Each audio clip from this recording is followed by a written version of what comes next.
हाँ जैसे वो सती चढ़े सतयू पर, जैसे वो सती चढ़े सतयू पर, पिए गिरा मन भाई ए हो जी।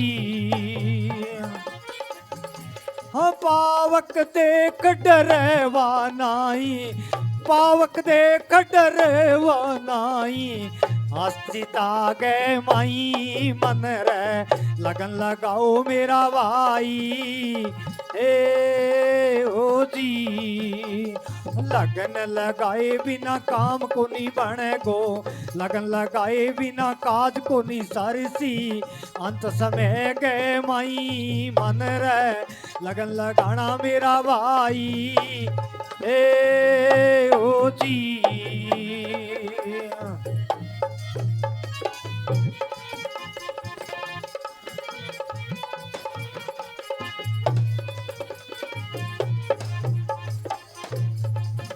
हाँ छोड़ो रे तन्ने अपनेगी वो आशा, छोड़ो तन्ने अपनेगी वो आशा, निर्भय हो गुण गाई हे हो जी।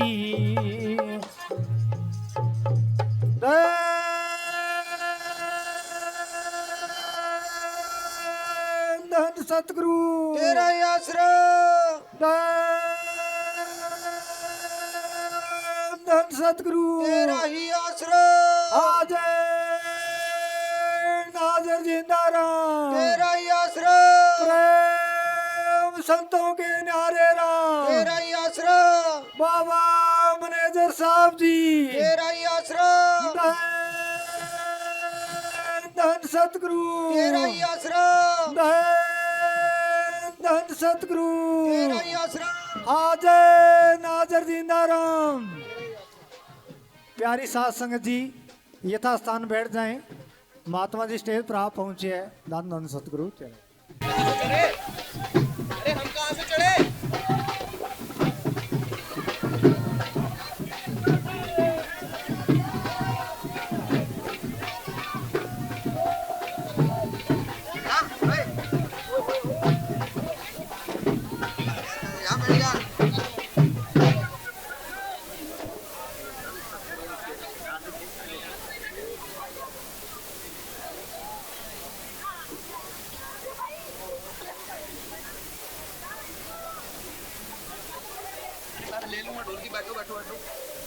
धन धन सतगुरु तेरा ही आसरा, राम तेरा ही आसरा।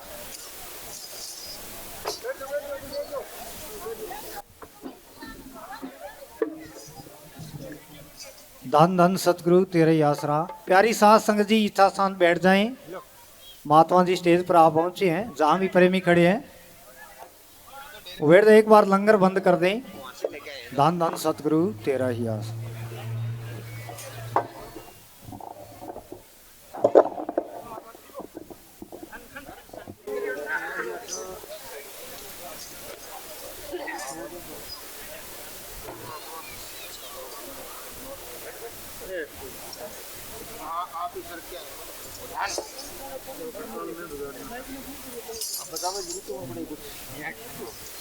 ठीक है ओके ओके सर।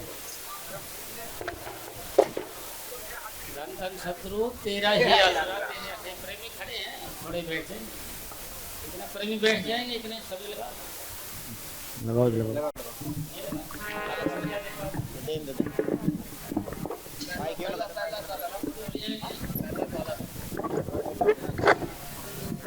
धन धन सतगुरु तेरा ही आसरा।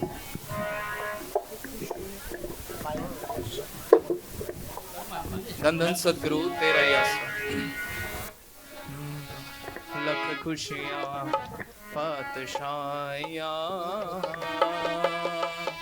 जे सतगुरु न करे, लख खुशियाँ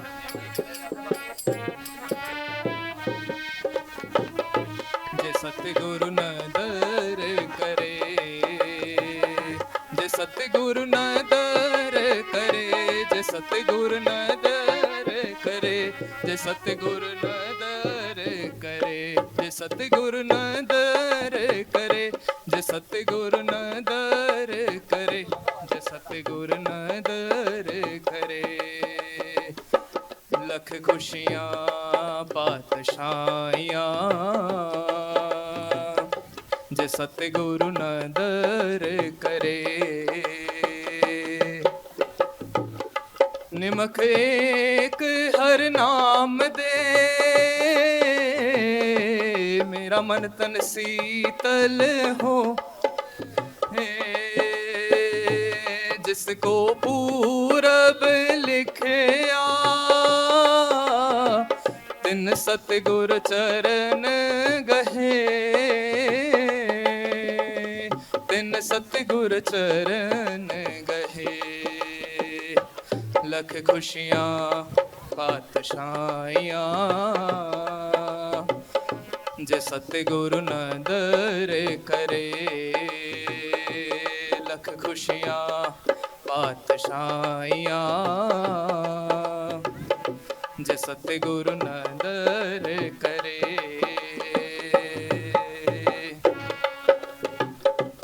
सबे थोक प्राप्ते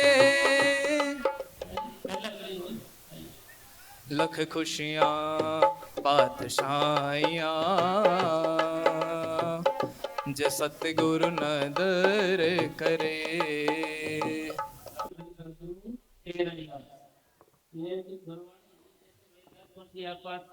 सतगुरु नजर करेगा।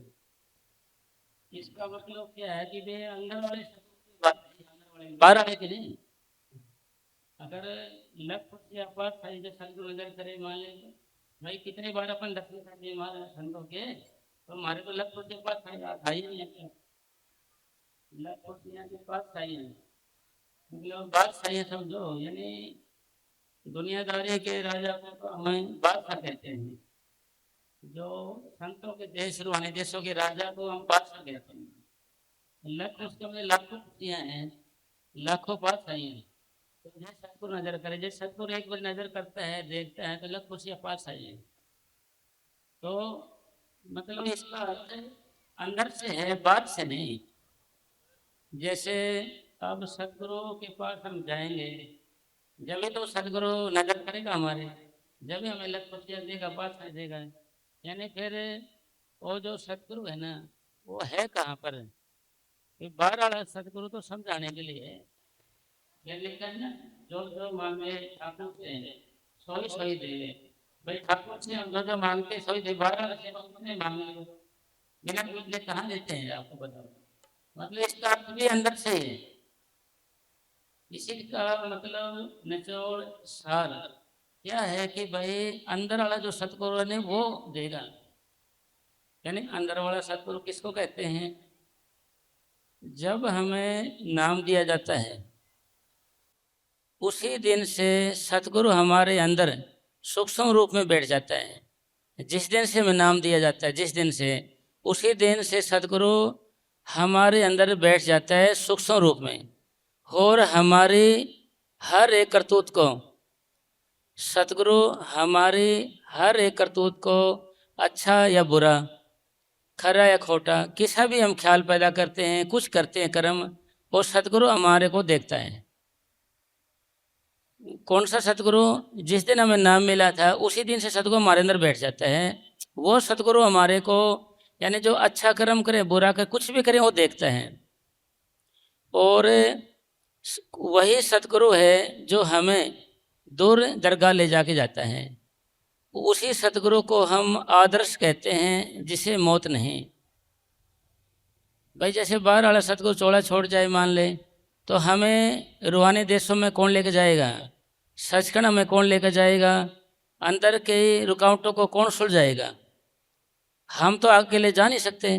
तो वो सतगुरु ही है हमारा। यानी उसको शब्द रूप भी कह सकते हैं हम। शब्द रूप में वो अंदर बैठा होता है, वही हमारी संभाल करता, वही हमें अंदर लेके जाता है। मतलब उसी सतगुरु के बारे में कहा गया भी सतगुरु नज़र करें। यानी लख खुशियाँ पास जब मिलेगी हमारे को, जब हम सतगुरु के पास जाएंगे और सतगुरु हमारे को नज़र करेगा। और बार हमारे पूज्य मस्ताना जी महाराज फरमाया करते थे कि 10 दिन आप अंदर कमरे में बैठ जाओ भजन पे, और 11वें दिन आप बाहर किसी से नज़र मिलाओ, तो तुम्हारी जो खुशी होती है वो तो अगले में चली जाएगी, अगले गर्मी आपके अंदर आ जाएगी। मतलब प्रश्न क्या होया, अंदर से तो होया, बाहर से तो नहीं होया। बाहर वाला भाई अंदर है हमारे, जो भी कुछ है। चलो खुशी है कहाँ से आई, हमारे अंदर से आई। गमी कहाँ से आई, हमारे अंदर आई। वजन कहाँ से बनेगा, हमारे अंदर से बनेगा। भाई मस्ती कहाँ से अंदर से आएगी। यमदूत कहाँ से आते हैं, हमारे अंदर आते हैं। भाई सतगुरु कहाँ से आता है, अंदर से आते हैं। भजन के बनेगा अंदर, मतलब जो कुछ है ना हमारे अंदर है। जो भी संतों महात्माओं की वाणियाँ हैं वो अंदर जाने के लिए कहती है, बाहर जाने के लिए नहीं कहती। और हम उसका अर्थ बाहर निकाल लेते हैं, क्योंकि यह मेहनत का सौदा है, पुरुषार्थ का सौदा है। पर मन, हमारा मन आलसी है, पुरुषार्थ करना नहीं चाहता है। उस परमपिता परमात्मा ने आलस भी बनाया है और पुरुषार्थ भी बनाया है। हम आलस का सहारा ले लेते हैं, पुरुषार्थ से लाभ नहीं उठाते। तो जो सतगुरु ने जिसे नाम दे दिया हमारे अंदर, वो अंदर हमारे बैठ जाता है। एक बारी वही हमारी संभाल करता है, वही हमारे साथ रहता है, वही हमारे से अंदर से प्रेरणा देता है। भाई ये काम ठीक नहीं है, ये काम गलत है। अंदर जो अंदर कभी भी देख लें, कुछ भी काम करेंगे दो ताकतें पैदा होती हैं, एक तो पॉजिटिव पैदा होगी, एक नेगेटिव पैदा होगी। जो नेगेटिव या पॉजिटिव, यानी इसको काल भी कह सकते हैं, अकाल भी कह सकते हैं। हमारे पूज्य परम संत मैनेजर साहब जी महाराज फरमाया करते थे, काल अकाल खसम का किन्ना, यह है परपंच बदावन। तो उनका कहने का मतलब था कि भाई उस परमपिता परमात्मा ने दो ताकतें पैदा करी हुई हैं, काल एक अकाल। काल किसको कहते हैं, काल भगवान कहते हैं। अकाल किसको कहते हैं, सतगुरु कहते हैं, सतपुरुष को कहते हैं, शब्द को कहते हैं, नाम को कहते, कुछ भी कह सकते हैं पर उस चीज़ को। भाई वो काल भगवान है, जो ये शक्ति अपने आप नहीं बने, ये भी परमपिता परमात्मा ने बनाई है। और ये दुनिया जो रची है ये काल भगवान ने बनाई, ये भी परमपिता परमात्मा ने बनाई है। यानी काल अकाल खसम का किन्ना, इन दोनों के खसम को, भगवान को उसको खसम कहते हैं, इन दोनों के मालिक को। उस मालिक ने ये रचना रची है। फिर कहोगे कि कैसे, सबूत गुरबाणी में लिखा हुआ है, काल अकाल खसम का किन्ना, यह है परपंच बदावन। और खंड पताल दीप सब लोया, काले वश आप परब किया।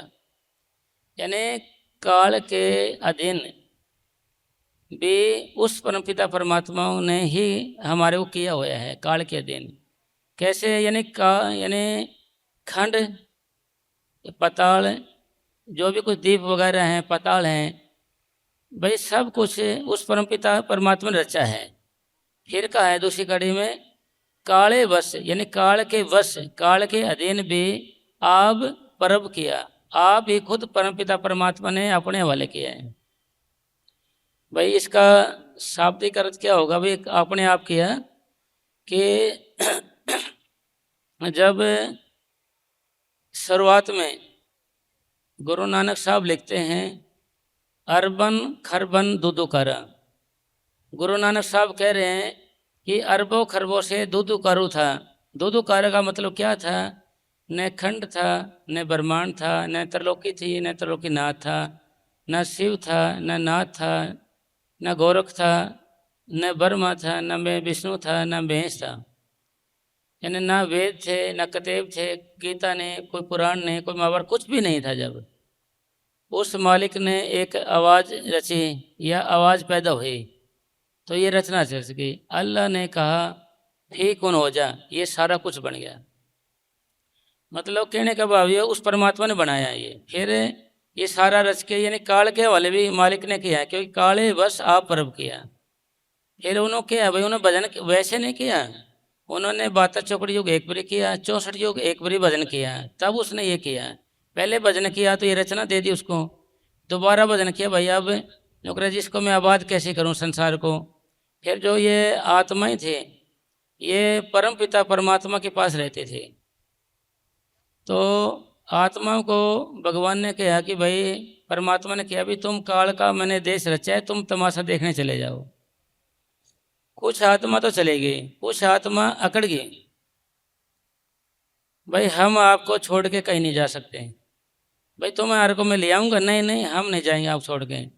फिर क्या किया, उस परमपिता परमात्मा ने मोहर लगा दिया से, उनके आत्माओं के मोहर लगा दे, भाई तुम जहाँ भी होगे मैं आपको ढूंढ के ले आऊँगा। जो प्रेमी नाम दान देते हैं, लेते हैं, जो संगत डेरे में आते हैं, उनके ये मोहर लगी हुई आत्मा ही हैं वो, जो इस लाइन में लगते हैं। इसके विरुद्ध, इसके अंगेस्ट हम रिश्तेदार हैं, यारे प्यारे हैं और हैं, आप उनको कितना ही कह लो, आप कितने उनकी खुशामद कर लो, वो डेरे में आएंगे नहीं, ना आपकी मानेंगे ना संतों को मानेंगे। और जिनके मोहर लगी हुई है, एक बार उनको सत्संग सुना, एक बार संतों की शरण में आए, एकदम वो लट्टू हो जाएंगे। आपका वो कैसे, जैसे एक रजब था, वो सेरा बांध के ब्याह करने के लिए जा रहा था, ऐसे आगे एक फ़कीर मिले दादू साहब, तो उन्होंने कहा अरे रजब तूने किया गजब, सेरा बांधा मोर, आए थे हरि मिलन को, चला नरक की ओर। तो इतना सुन के ही तो उन्होंने वो सेरा वहाँ रखे और संतों की शरण में संतों के साथ साथ हो लिए। मतलब वो आत्माएं हैं, जो वो एक बारी आत्मा, एक बारी नज़र पड़ते हैं उनकी, एकदम ही खींचे चली जाएंगी वो आत्माएं, दूसरे नहीं। तो ये सारी रचना का बात कहने का मतलब बाहर अर्थ है ये है कि भाई जो आत्माएं नाम लेती हैं, भजन अभ्यास करती हैं, वो मोहर लगी हुई आत्मा ही हैं, दूसरे नहीं आ सकते। आप जोर लगा के देख लो, जो आप कितना भी कुछ कर लो, आप उनका विश्वास आएगा भी ना, वो मानेंगे, आप कितना जोर लगा लेना। अब हम बात पर वहीं पर आ जाते हैं सतगुरु की, कि भाई सतगुरु हमारे अंदर बैठे हैं। अरे कौन सा सतगुरु, जो जिसने शब्द रूप में। फिर एक बारी मस्ताना जी महाराज को कुछ बागड़ी कहने लगे कि मस्ताना जी हम आपका साथ निभाएंगे, आपको साथ रहेंगे, तो हम आपका साथ नहीं छोड़ेंगे। तो मस्ताना जी महाराज बोले भाई तुम तो मेरा क्या साथ निभाओगे, तुम्हारा मन तुम्हें किस खड्डे में गिरा दे, मन क्या अरसा तृष्णा पैदा कर दे, तुम्हें पता ही नहीं चले सालों साल कहाँ पड़े हो कहाँ नहीं, तुम्हें संत डेरा नाम याद ही नहीं रहेगा। फिर मस्ताना जी बोले कि हम आपका साथ निभाएंगे। इसका अर्थ ये था कि भाई हम आपके साथ सदा रहेंगे, जब तक हमारी आत्मा दुर्दरगाह नहीं पहुँच जाती, जब तक सतगुरु हमारा पीछा छोड़ने वाला नहीं है, जब तक हमारी आत्मा सतगुरु के देश नहीं पहुंच जाती, जब तक सतगुरु हमारा पीछा नहीं छोड़ेगा, चाहे जन्म कहीं लग जाओ, एक जन्म लग जाए, 2 जन्म लग जाए, 4 लग जाए, 6 लग जाए, कितने लग जाए जन्म। एक बारी धनी धर्मदास थे, उसको कबीर साहब जी 8 जन्मों में लेके गए। 8वें जन्म में उसका नाम धनी धर्मदास था, बहुत अमीर आदमी था। वो क्या था, उसी घराड़ी वो रोटी बना रहे थे, लकड़ी चूल्हे में डाल रहे थे। कबीर साहब ऐसे एकदम प्रकट हो गए। मतलब कहने का बाबा भी नाम जिसको मिल गया ना, उसको सतगुरु छोड़ेगा नहीं, देर सवेर जन्म कहीं लग जाए ले जाके छोड़ेगा। तो जी उसको कहा कबीर साहब जी ने, भाई तुम तो पापी आदमी हो, अरे लकड़ी के अंदर कीड़े हैं, तुम तो ये जला रहे हो। तो उसकी घरवाली चिमटा उठा के मारने आई उसको, और आया है बड़ा फकीर हमें पापी कहने वाला। तो थोड़ी देर में लुप्त हो गए कबीर साहब जी। लुप्त होने के बाद तो देखा कि भाई लकड़ियों को देखते पाड़ के देखा कीड़े निकले। तो धनी धर्मदास जी कहने लगे भाई वास्तव में फकीर तो सच्चा था, ऐसा फकीर आना मुश्किल है, अब कहाँ से मिलेगा, वो मिलना मुश्किल है।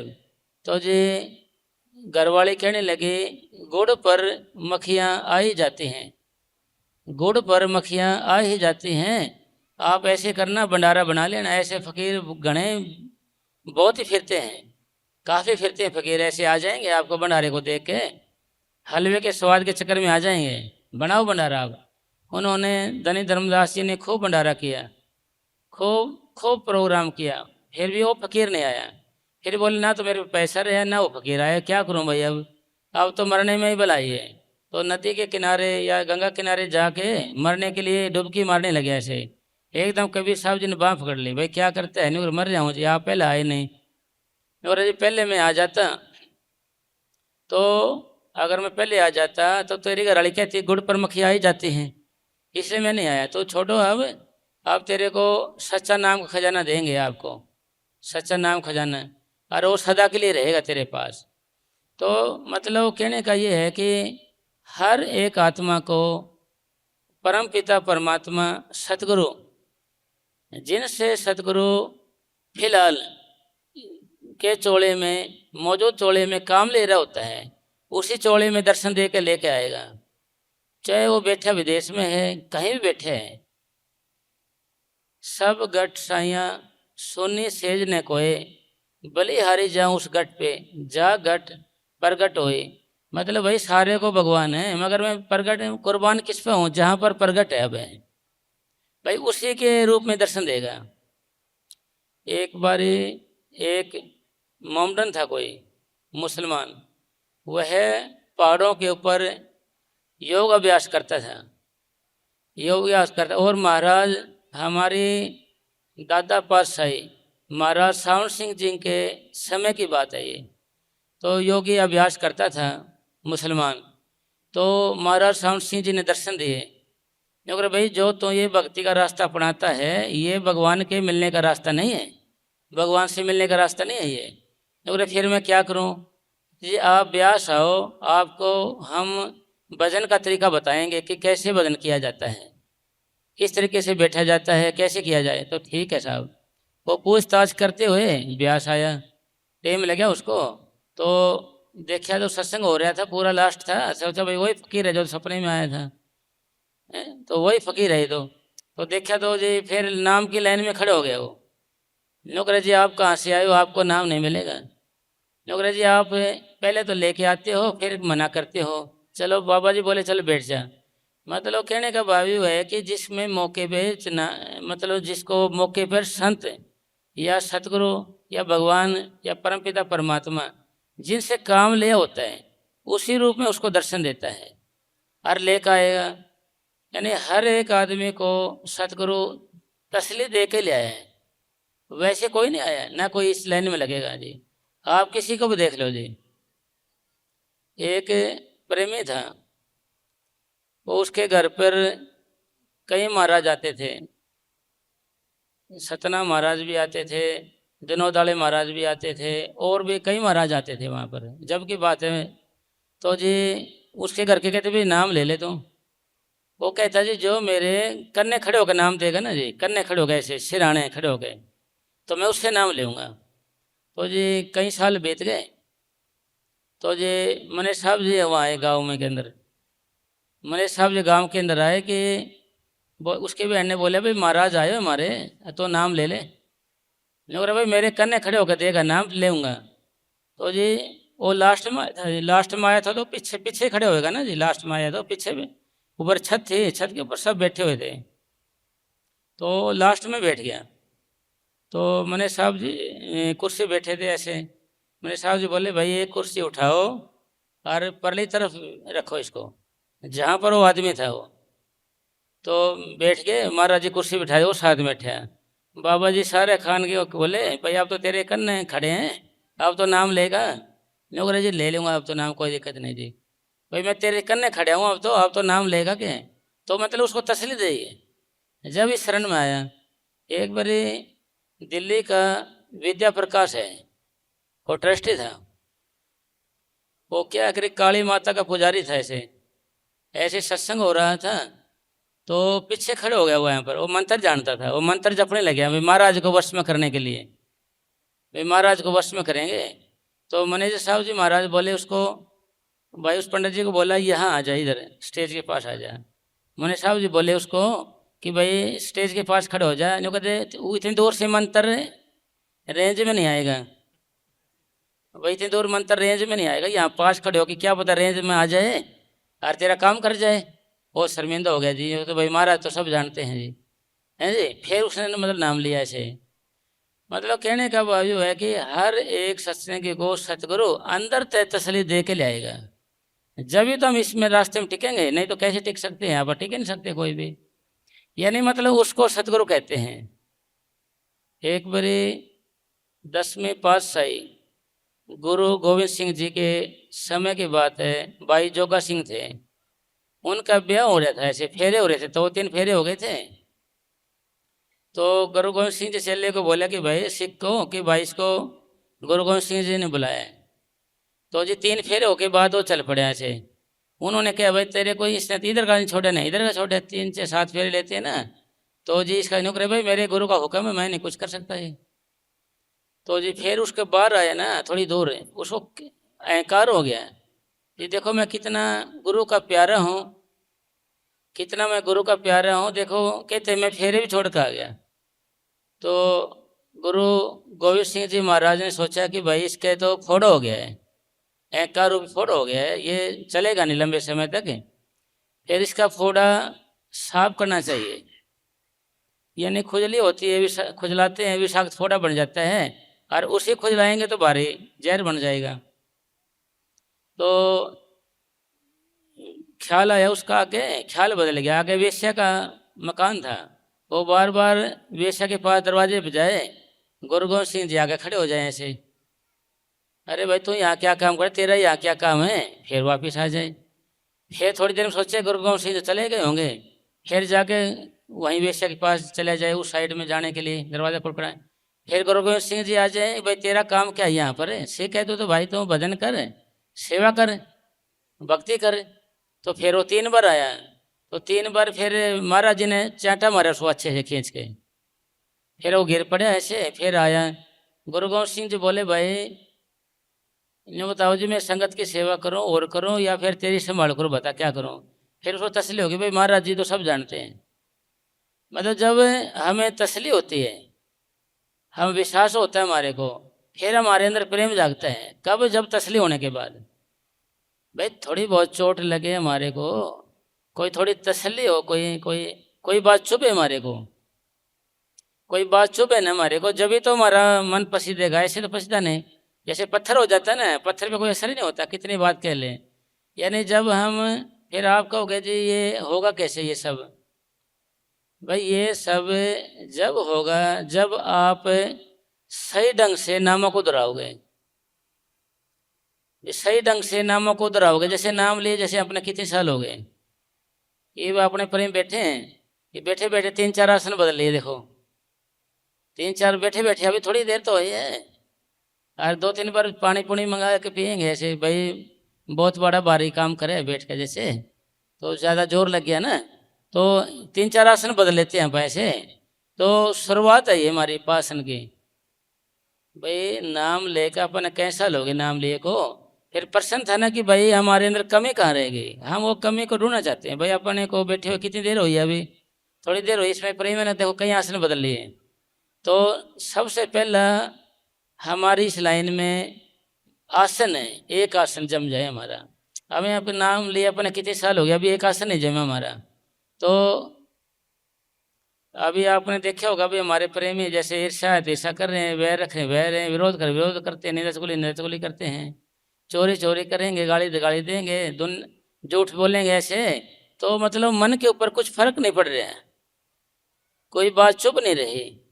भाई फिर प्रश्न आता है ये कि आखिर कमी कहाँ रह गई।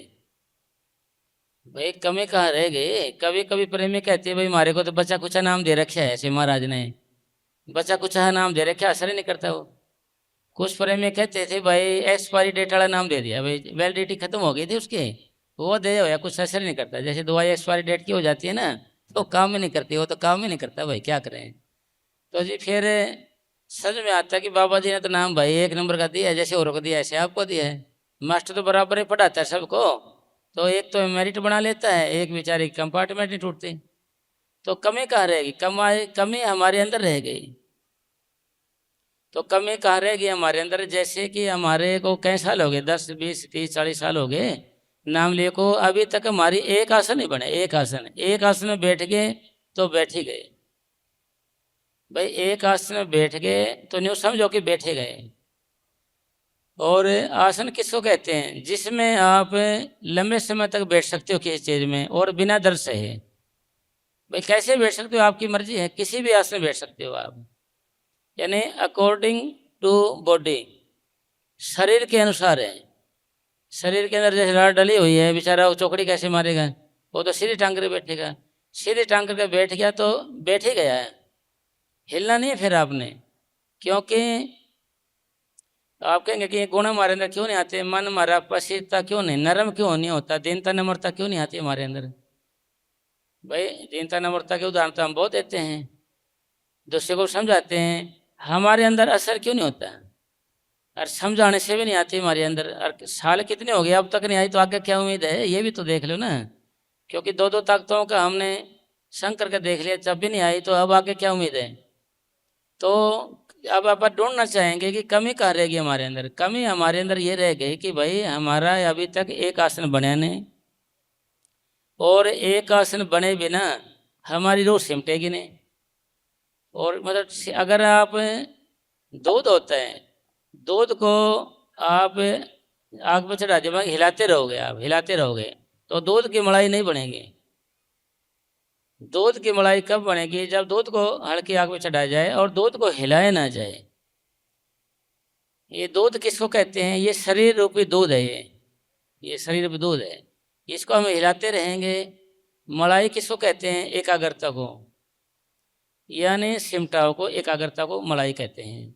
तो इसका मतलब क्या सार हो, निचोड़ सार ये होया कि भाई हम जब तक एक आसन में नहीं बैठेंगे तो हमने चाहे कैसा साल हो जाए, ऐसे तो चौड़ा छोड़ जाएगा क्या। अब हमारा वजन फिर शमशान में थोड़ी बनेगा, अब हमारा वजन थोड़ी शमशान में थोड़ी बनेगा। फिर अभी जो कुछ करना है अपन अभी करना है।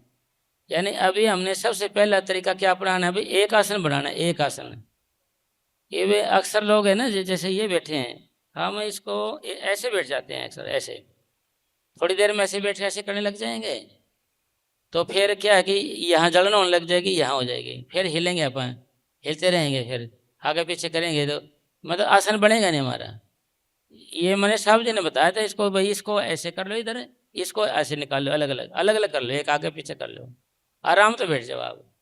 यानी फिर जल्दी जल्दी आपका दर्द ना हो और हिलाया ना जाए इसको। भाई आपका दर्द होता रहेगा, जलन होती रहेगी तो आप हिलाओगे, स्वाभाविक है। और क्योंकि अपने को शुरुआत से चलना चाहिए, एकदम चढ़ाई की बात हो जाएगी तो आसन हमारा बढ़िया नहीं एक भी, तो फिर चढ़ाई की बातें तो व्यर्थ है ना हमारे लिए। तो सबसे पहले शुरुआत है।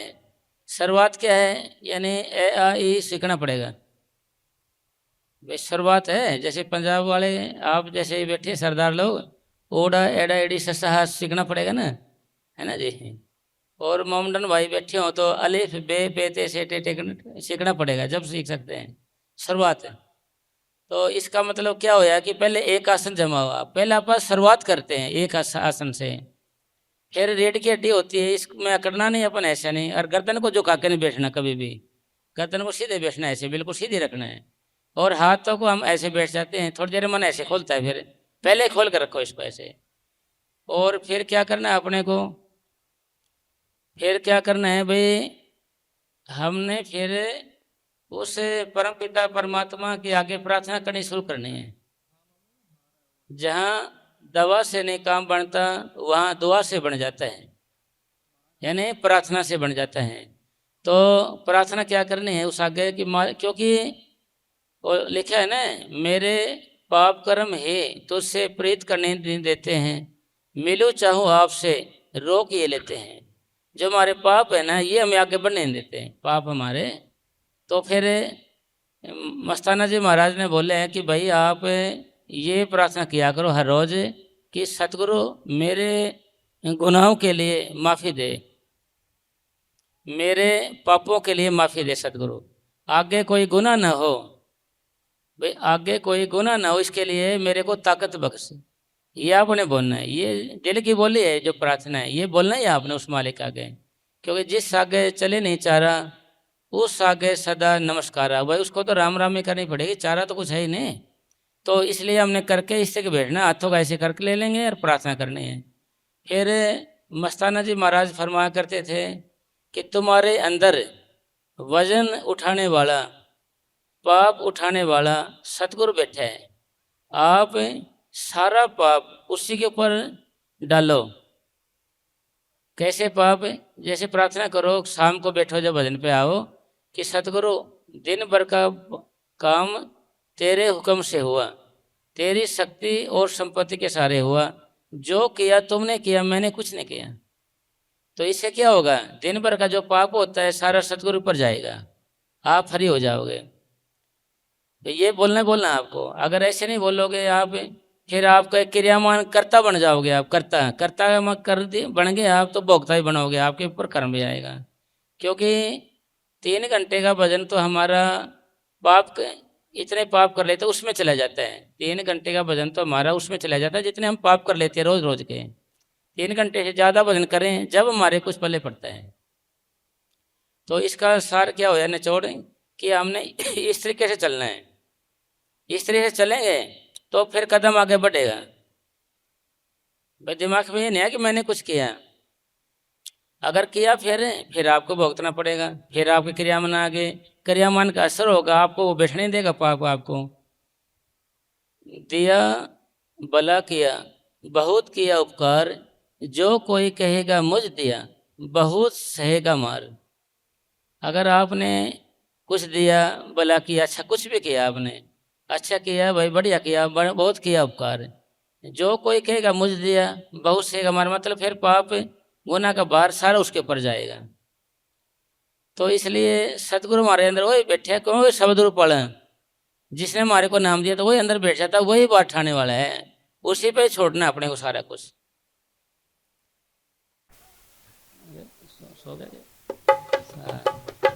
लख खुशियाँ पातशाहियाँ, जे सतगुरु नदर करे, निमख एक हर नाम दे, मेरा मन तन शीतल होए।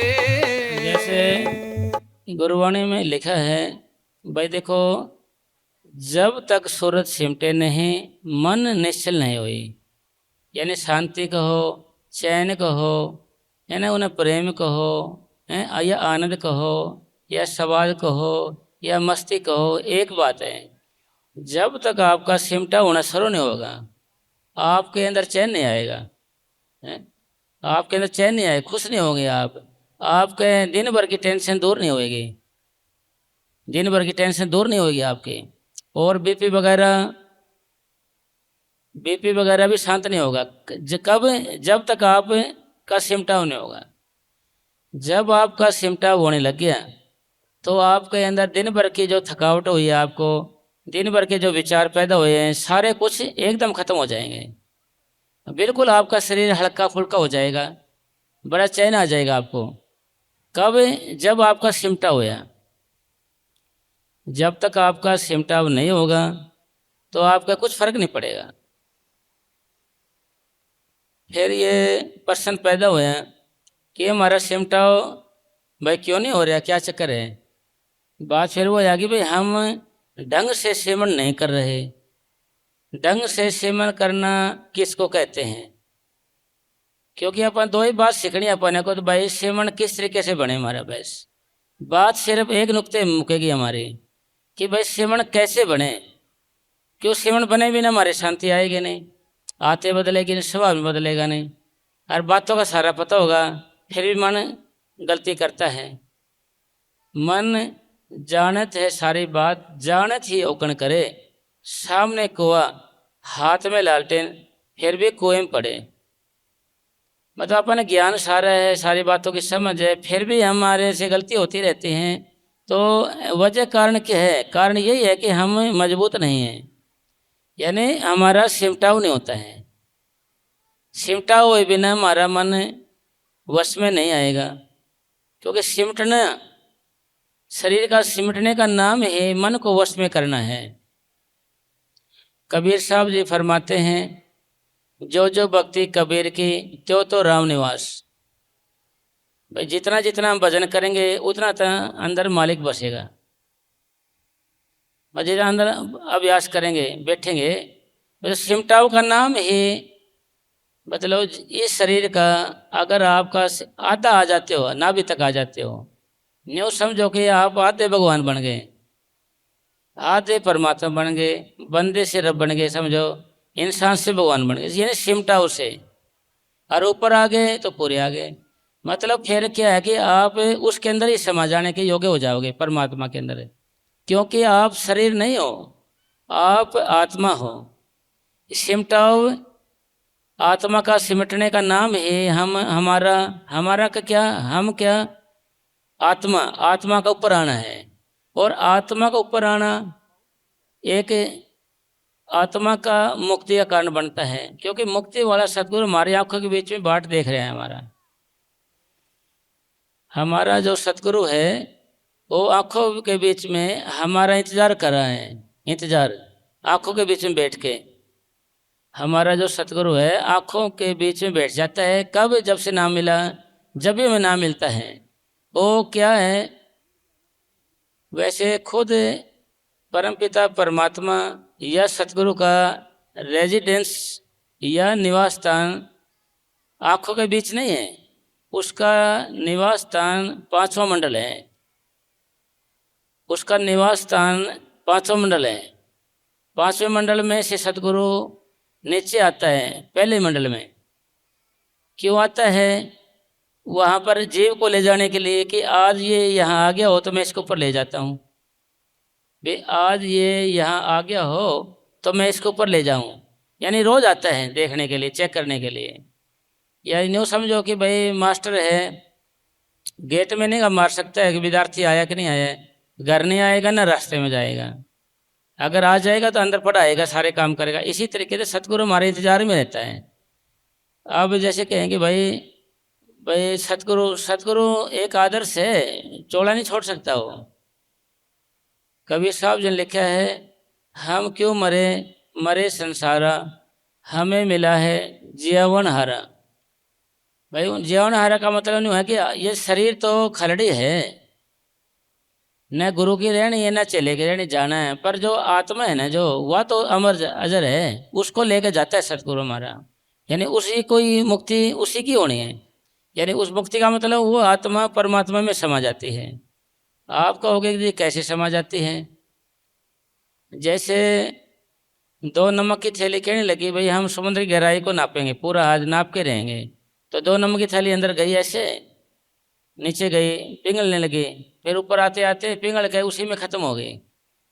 इसी तरीके से हमारा अभ्यास है ये, जो हमारा सिमटा होता जाएगा, ये सिमटा हो तो हम मालिक के अंदर मिलना शुरू हो जाएंगे और मालिक के गुण भी आने लग जाएंगे। क्योंकि कबीर साहब जी ने बताया अभी भी, जो भक्ति कबीर की तो राम निवास। जब ये मन निर्मल भया जैसे गंगा नीर, पीछे लागे हरे फिरे कहत कबीर, फिर तो मालिक से पीछे है। कब? जब ये मन साफ हो। साफ कैसे होगा? साफ तो हम सब होना चाहते हैं ना, दीनता नम्रता हम सब चाहते हैं, प्रेम सब चाहते हैं, खुशी हम चाहते हैं, भाई शांति सब चाहते हैं, पर क्यों नहीं मिल रही? क्योंकि सिमटाओ भी ना ये चीज़ नहीं मिलेगी, ना तो आज मिलेगी, ना कल मिलेगी, ना परसों मिलेगी, ना सब मिलेगी। जब भी मिलेगी आपको सिमटाओ के साथ मिलेगी, क्योंकि भगवान ने ये रास्ता बनाया है, परम पिता परमात्मा का ही रास्ता बनाया हुआ है। और जो हमारा नाम है शिव सिमरन है, इसका काम भी क्या है? रोम रोम से रूह को निकालने का है। सिमरन एक ऐसा मेथड है, ऐसा तरीका है जिससे आत्मा रोम रोम में से, लू में से निकल के आंखों के बीच में इकट्ठी होती रहती है। फिर आप कहोगे कि इसका उदाहरण, जैसे आपने शुरू में नाम लिया था, जब आप भजन करते थे तो आपका यहाँ का पैर जलता था, यहाँ का, फिर आपने और भजन सिमरन करने लगे तो आपका यहाँ से जलने लग गया, फिर और भजन करते गए, फिर आगे यहाँ तक आपका जलन पैदा होने लगी, फिर यहाँ से फटने लगी है, फिर आगे से। ये क्या होता है यहाँ पर? ये क्या है? ये हमारा अभ्यास है जो सिमरन से पैदा हुआ है। सिमरन से हमारी आत्मा सिमट के ये रास्ता बनता है। अगर आप ऐसे बैठे रहो, भजन पे ऐसे बैठे रहो, आपको इतना दर्द होएगा, आप सह नहीं कर पाते। पर जब आप थोड़ा सा हिल जाते हो, फिर वो दर्द कहाँ चला जाता है भाई? फिर वो दर्द कहाँ चला जाता है? फिर वो, इसका अर्थ क्या होया? फिर वो दर्द कहाँ चला जाता है ना, ये आत्मा जब हम भजन करते हैं तो सिमटाव होता है ना ऊपर, तो ये रास्ता बनता ऊपर जाता है, रास्ता बनता है, यहाँ बने फिर इतना बने इतना बने। या समझने के लिए जैसे डले का खेत है, आपको कहें कि भाई साइकिल ले जाए यहाँ से, बैठ के जा रहे, एक आदमी को पीछे बिठा ले, एक आगे बिठा ले, वो कहेगा जी साइकिल अकेला, साइकिल की छोटो में अकेला चलना मुश्किल है मेरे को, तो फिर उसी रास्ते से दोबारा जाएंगे, फिर जाएंगे, फिर जाएंगे, फिर वो रास्ता बन जाता है। रास्ता बनने के बाद फिर एक आगे बिठा सकते हो आप, एक पीछे बिठा सकते हो, कैसे जा सकते हो, फिर कोई दिक्कत नहीं जी। बिना दर्द के, बिना परेशानी के, बिना मेहनत के, ज़्यादा जरूरत नहीं, जोर नहीं लगेगा आपका। यानी इसको समझने के लिए हमारे पूज्य परम संत वकील साहब जी महाराज फरमाया करते थे कि बैठे तो रूह गई ऊपर। ये बात सुनाया करते थे बाबा जी, बैठे तो रूह गई ऊपर। इसी और ये जो तवज्जो हमारी आंखों के बीच में इकट्ठी हो जाती है, मान ले ज़्यादा, तो सदगुरु हमारी तवज्जो दे देता है। यानी सब चल अल्लाह खुशियाँ पास आए जो सदगुरु नज़र करे, कब, जब हमारा ख्याल ज़्यादा आंखों के बीच में इकट्ठा होने लगे, ज़्यादा आत्मा हमारी आने लग जाए, तो मैं खींच सकते हैं। जैसे मास्टर होता है, एक सवाल दिया मास्टर ने, बच्चे को थोड़ा थोड़ा याद होता है, थोड़ा है मास्टर बोल देता है तो स्पीड खींच देता आगे, पूरा बता थोड़ा रह जाता बोल देता है तो फिर याद आ जाता उसको। इसी तरीके से जितनी हमारी आत्मा ऊपर आएगी उतना हमारे को सतुर ऊपर खींचेगा। धुन आ रही है गगन से, सो मेरा गुरुदेव। यानी जो धुन का मतलब सतगुरु कहो, खिंचाव कहो, वो खींचे कब, जब हम ऊपर आएंगे। इसका उदाहरण आपको हमारे पूज्य परम संत मनीष साहब जी महाराज फरमाया करते थे, राजा जनक का उदाहरण देके। राजा जनक ने कहा भाई मेरे को कोई ज्ञान देने वाला है, तो कोई आया नहीं, तो अष्टावक्र जी महाराज आए। अष्टावक्र यानी 8 जगह थे, मोड़े तोड़े थे वो, तो उसको ओके तो मुझे ज्ञान दो, ऐसे वो कुर्सी बैठा था, मेरे ज्ञान लेने के लिए नीचे बैठना पड़ता है आपको। फिर वो नीचे बैठ गया, आप कुर्सी बैठ गए ऊपर। फिर उसने कहा कि भाई ज्ञान के लिए कुछ दक्षिणा होती है कि तन मन और धन, तो देने को तैयार हूँ तो मैं आगे कार्रवाई शुरू करूँ। नौकरी जी मैं देने को तैयार हूँ जी, भाई ये तन मेरा है जी। हाँ जी आपका है, तो ऐसे कर प्रजा की जुतिया में जाके बैठ जा। तो उन्हें सोचा था वाकई में मैं राजा को यानी इसको फकीर को दे चुके हूँ, राजा बोले, तो जुतिया में जाके बैठ गया। फिर उसका ख्याल जाता है महलों में कहीं को, भाई तो इधर से उधर ख्याल मत लेके जा, भाई इधर ख्याल ना कर, महलों के, बाड़ियों के, शीश महलों के, औरों के, जमीन जायदादों के ख्याल कर, गहने कपड़ों के, खजानों ख्याल ना कर, तो वो ख्याल नहीं करे। फिर मन संकल्प उठाता है, संकल्प विकल्प यानी ख्याल पैदा करता है अंदर अंदर।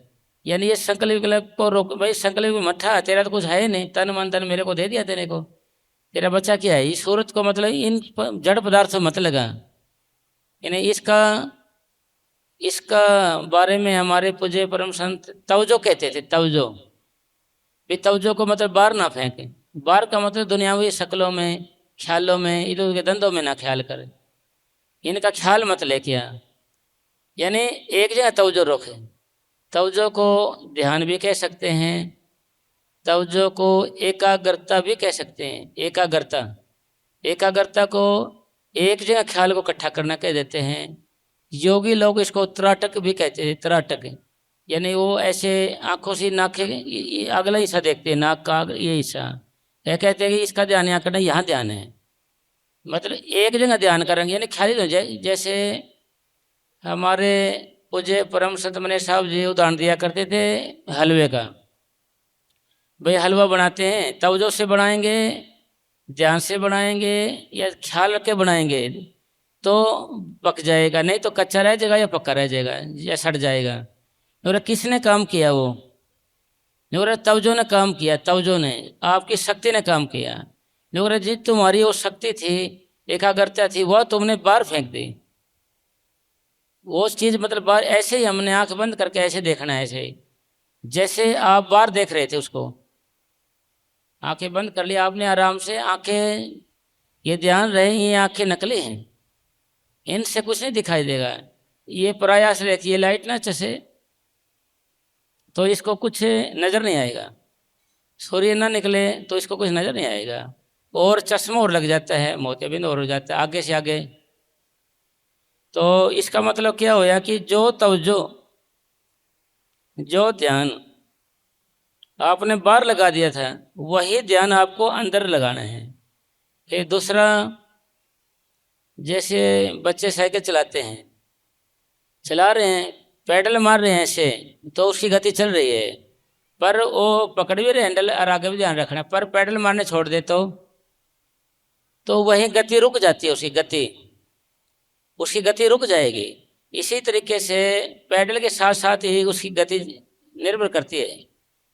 तो इसी तरीके से आप बदन में ऐसे बैठ गए, ऐसे बैठे नहीं रहना, बैठे नहीं रहना आपने, ऐसे आपने नामों को दोहराना है, ऐसे बैठ के नामों को दोहराना चालू करना है। आप नामों को दोहराना लगातार कितने समय तक कर सकते हो, लगातार नामों को दोहराना आप कितने समय तक कर सकते हो, कितने समय तक कर सकते हो, यह आपकी मेहनत है, यह आपका अभ्यास है, यह आपकी भक्ति है। जितना तुम लगातार इसको दोहरा सकते हो, यानी कंटिन्यू, अटूट का मतलब बिना रुके टुके, फिर लगातार कितना दोहरा सकते हो इसको, लगातार कैसे कि एक मुसलमान फकीर था, वो अल्लाह अकबर करता रहता था सारे रात। मैनेजर साहब जी फरमा करते थे, भाई इसको सिमरन करना कहते हो कि और ख्याल ना आए, सिर्फ इसी में लगा रहे आदमी, एक ही ख्याल में। तो हमारी आदत क्या है, जैसे एक लड़की थी, वो संग औरों के साथ बैठी थी, वो उनसे अलग बैठ के जाके बैठिए भजन पे, ऐसे बैठते ही कोई 25 साल की होगी, बैठते ही ख्याल आया भाई मेरी शादी हो जाएगी और 1.5 साल में मेरा बच्चा हो जाएगा, मैं उसका नाम सुलेमानिया रखूँगी और उसको खिलाऊंगी, अच्छा पिलाऊंगी, अच्छे मनोरंजन करूंगी उसके साथ। फिर ख्याल आता है कभी वो बीमार ना हो जाए, बैठे है भजन पे, नाम तो एक बारी धराया उसने, एक बारी सिर्फ बैठी ऐसे ये हो जाएगा, ऐसे करूँगी, ऐसा बीमार हो जाएंगे तो फिर मैं अच्छे डॉक्टर दिखाऊंगी, बढ़िया डॉक्टर है उसको दिखाऊंगी। और ये राम ने अरे भाई सीरियस हो गया, ये तो ज़्यादा सीरियस हो गया, तो वो चोला छोड़ गया। चाहे तो ऐसे बैठी थी, फिर ऐसे हाथ कर लिया उसने, हाय मेरा सुलेमानिया, हाय मेरा सुलेमानिया, रोए। उसकी माँ थी ना, लेडीज़ का स्वभाव, दूसरी लेडीज रोए तो उसकी माँ आई, वह भी रोने लगी, हाय मेरा सुलेमानिया। दोनों बेटी माँ दोनों रो रही हैं, अच्छे जोर जोर से रो रही हैं।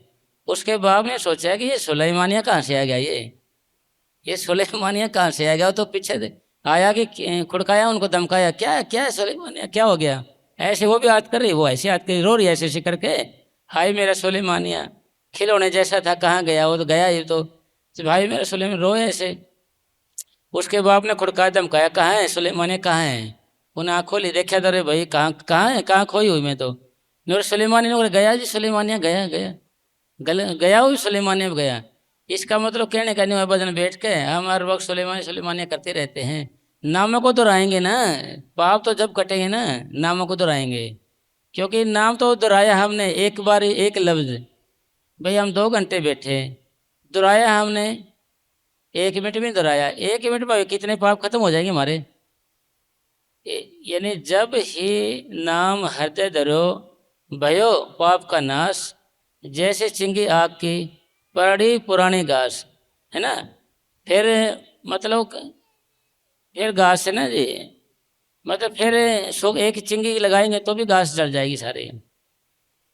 तो इसका मतलब सारा ये होया कि भाई नामों को दोहराने से सिमटा होगा, और ख्याल करते रहे हम, और करते रहे, कुछ उससे कुछ नहीं होगा हमारे को। और ऐसे हम करते हैं, कबीर साहब जी ने बोले ऐसे कि भाई माला तो कर में फिरे, जीभ फिरे मुख माई, मनवा तो 10 दिशा फिरे, यह है सिमरन है। कबीर साहब जी कह रहे हैं भाई जुबान से, आपके जुबान तक आप ख्याल, यानी जुबान है ना जो हमारे, ये तो जीभ तो मुखमाई में चलती है, जुबान और ख्याल पैदा करती है और विचार पैदा करती है, और मन हमारा 10 दिशा फिरता है, 10 दिशा चारों पैसे घूमता है। 10 दिशा का मतलब 5 ज्ञानेंद्रिय होती हैं, 5 कर्मेंद्रिय, उनमें घूमता रहता है। कबीर से साहब जी कह रहे हैं यह सिमरण नहीं, यह सिमरण नहीं है। अगर ऐसा सिमरण करेंगे तो हमें कुछ लाभ नहीं है, हमारा कुछ फर्क ही नहीं पड़ेगा जी। हम जैसे हैं वैसे ही रहेंगे।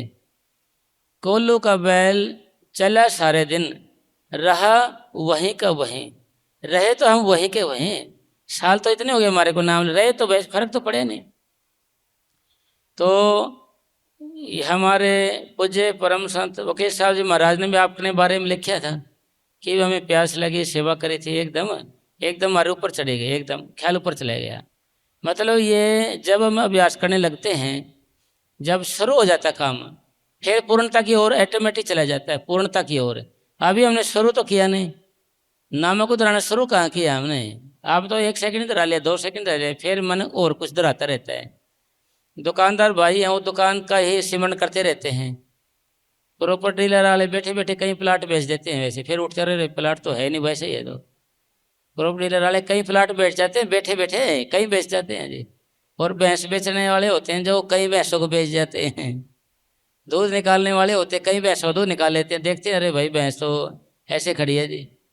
मतलब अपने अपने ख्याल का सिमरण करते हैं। वो जहाँ लगे है ना, जिस काम में मन लगे हुए है। यही कबीर साहब ने लिखा है, सिमरण करना मन की प्रीत है, यह मन भी तुझ माई।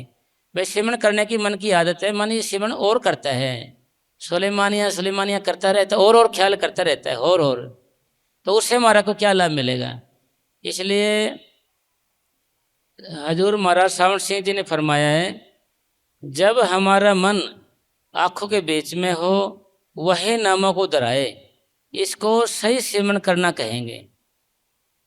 अगर आप ऐसा सिमरण करोगे तो उसकी पहचान क्या है, हमें कैसा पता चले कि भाई सही सिमरण चल रहा है। सही उसका पता जब चलेगा कि एकदम बैठते ही आपकी रूह सिमरना शुरू हो जाएगी, ऐसे सिमरना शुरू हो जाएगी, उसकी पहचान है। प्रेमी कहेंगे भाई कभी मेरा ये पैर होता है, कभी ये होता है। यह अभ्यास है, पूर्णता नहीं है। कभी इस पैर में कांटे हिलने शुरू हो जाएंगे, कभी हाथ बारी बारी से सनसनाट सीखने लग जाएंगे, ऐसे हाथ हमारे कभी सब बारी बारी हो गए, जैसे पता नहीं कितना वजन हो गया पैरों में भी, इनमें भी। यह रूह के सिमटाव की निशानी है। आपका मन आंखों के बीच में हो वही नामों को दोहराए, इसको सही सिमरण करना कहते हैं।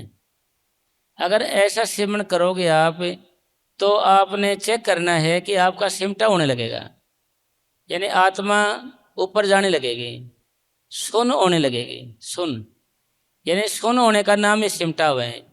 कुछ प्रेमी कहते हैं भाई ऐसे तो सुन होने का टीका लगा देते हैं, सारा शरीर सुन हो जाएगा। भाई उसको भी सुन होना कहेंगे। हम देखे होगा साइकिल पर डंडे बागे बिठा लेते थे किसी को, जब उतरता था एक पैर सुन हुए मिलता था उसका। जब बच्चे पढ़ाई करते हैं, जब गहरा मन लग जाता पढ़ाई में उनका, उठते पैर सुन हुए मिलेगा उनका भी। भाई ये सुन होना हमारे संत मत में मान्य नहीं है। हमारे संत मत में कौन सा मान्य है कि सिमटाव सिमरण के जरिए हो, सिमरण के जरिए हमारा सिमटा हो, उससे लाभ रहेगा, वैसे नहीं रहेगा।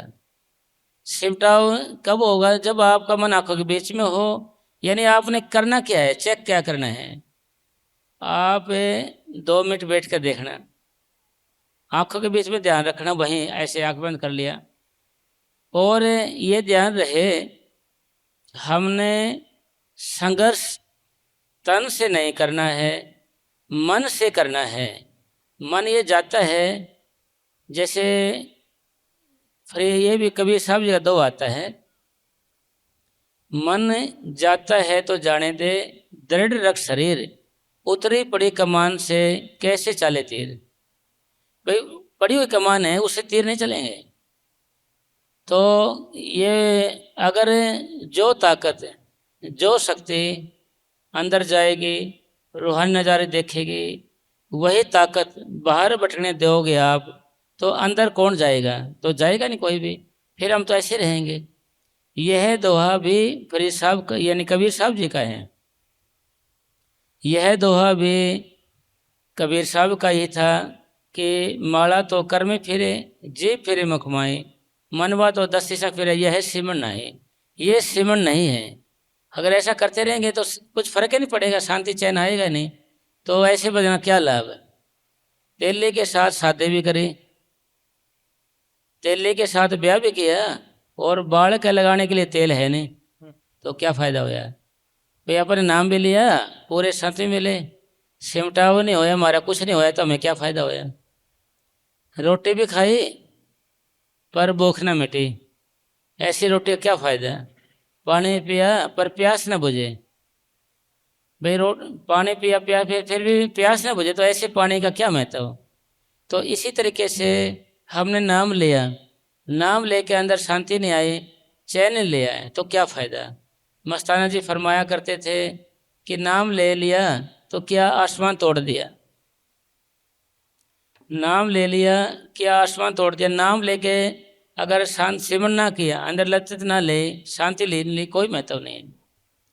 क्योंकि ये समझिए कि जो सिमटाव है ना, हमारा सिमटाव से हमारी मुक्ति का कारण बनता है, हमारी आज़ादी का कारण बनता है। कैसे बनता है, जैसे रूह सिमटती जाएगी हाथों पैरों की, फिर चक्रों से सिमटती जाएगी ऊपर। कुछ प्रेमी जैसे नाभि में चक्कर यहाँ जाते ना, हृदय चक्कर में आत्मा हमारी, तो डर जाते हैं। आपने डरना नहीं है, भी लंबी लंबी सांस हो जाएंगे, जैसे आदमी मरेगा, मरते हुए होते हैं जैसे आदमी। भाई यह भी तो एक जिंदा मरने का कोर्स है, यह भी तो एक जिंदा मरने का कोर्स ही तो है, और क्या है। ये भजन हमारा, ये भजन भी जीते जी मरने का कोर्स है, अपने घर जाने का। एक तो मर के जाते हैं, फर्क इतना है कि उसमें भाई प्राण भी सिमट जाते हैं, इसे प्राण सिमटते नहीं, वहीं रहते हैं शरीर के अंदर, फिर वापस आ जाता है।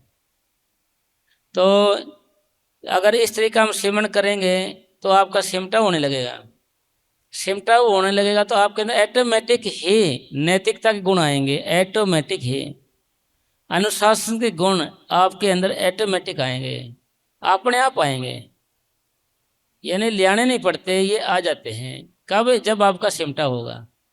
दूध की मलाई अपने आप ही आ जाती है, दूध को गर्म करने लगेंगे जब। सिमटाव के पर ही सब कुछ निर्भर करता है हमारा। सिमटाव नहीं हो रहे हैं तो आपने टेंशन करनी है इस बात की, भाई मेरा सिमटाव हो क्यों नहीं रहा।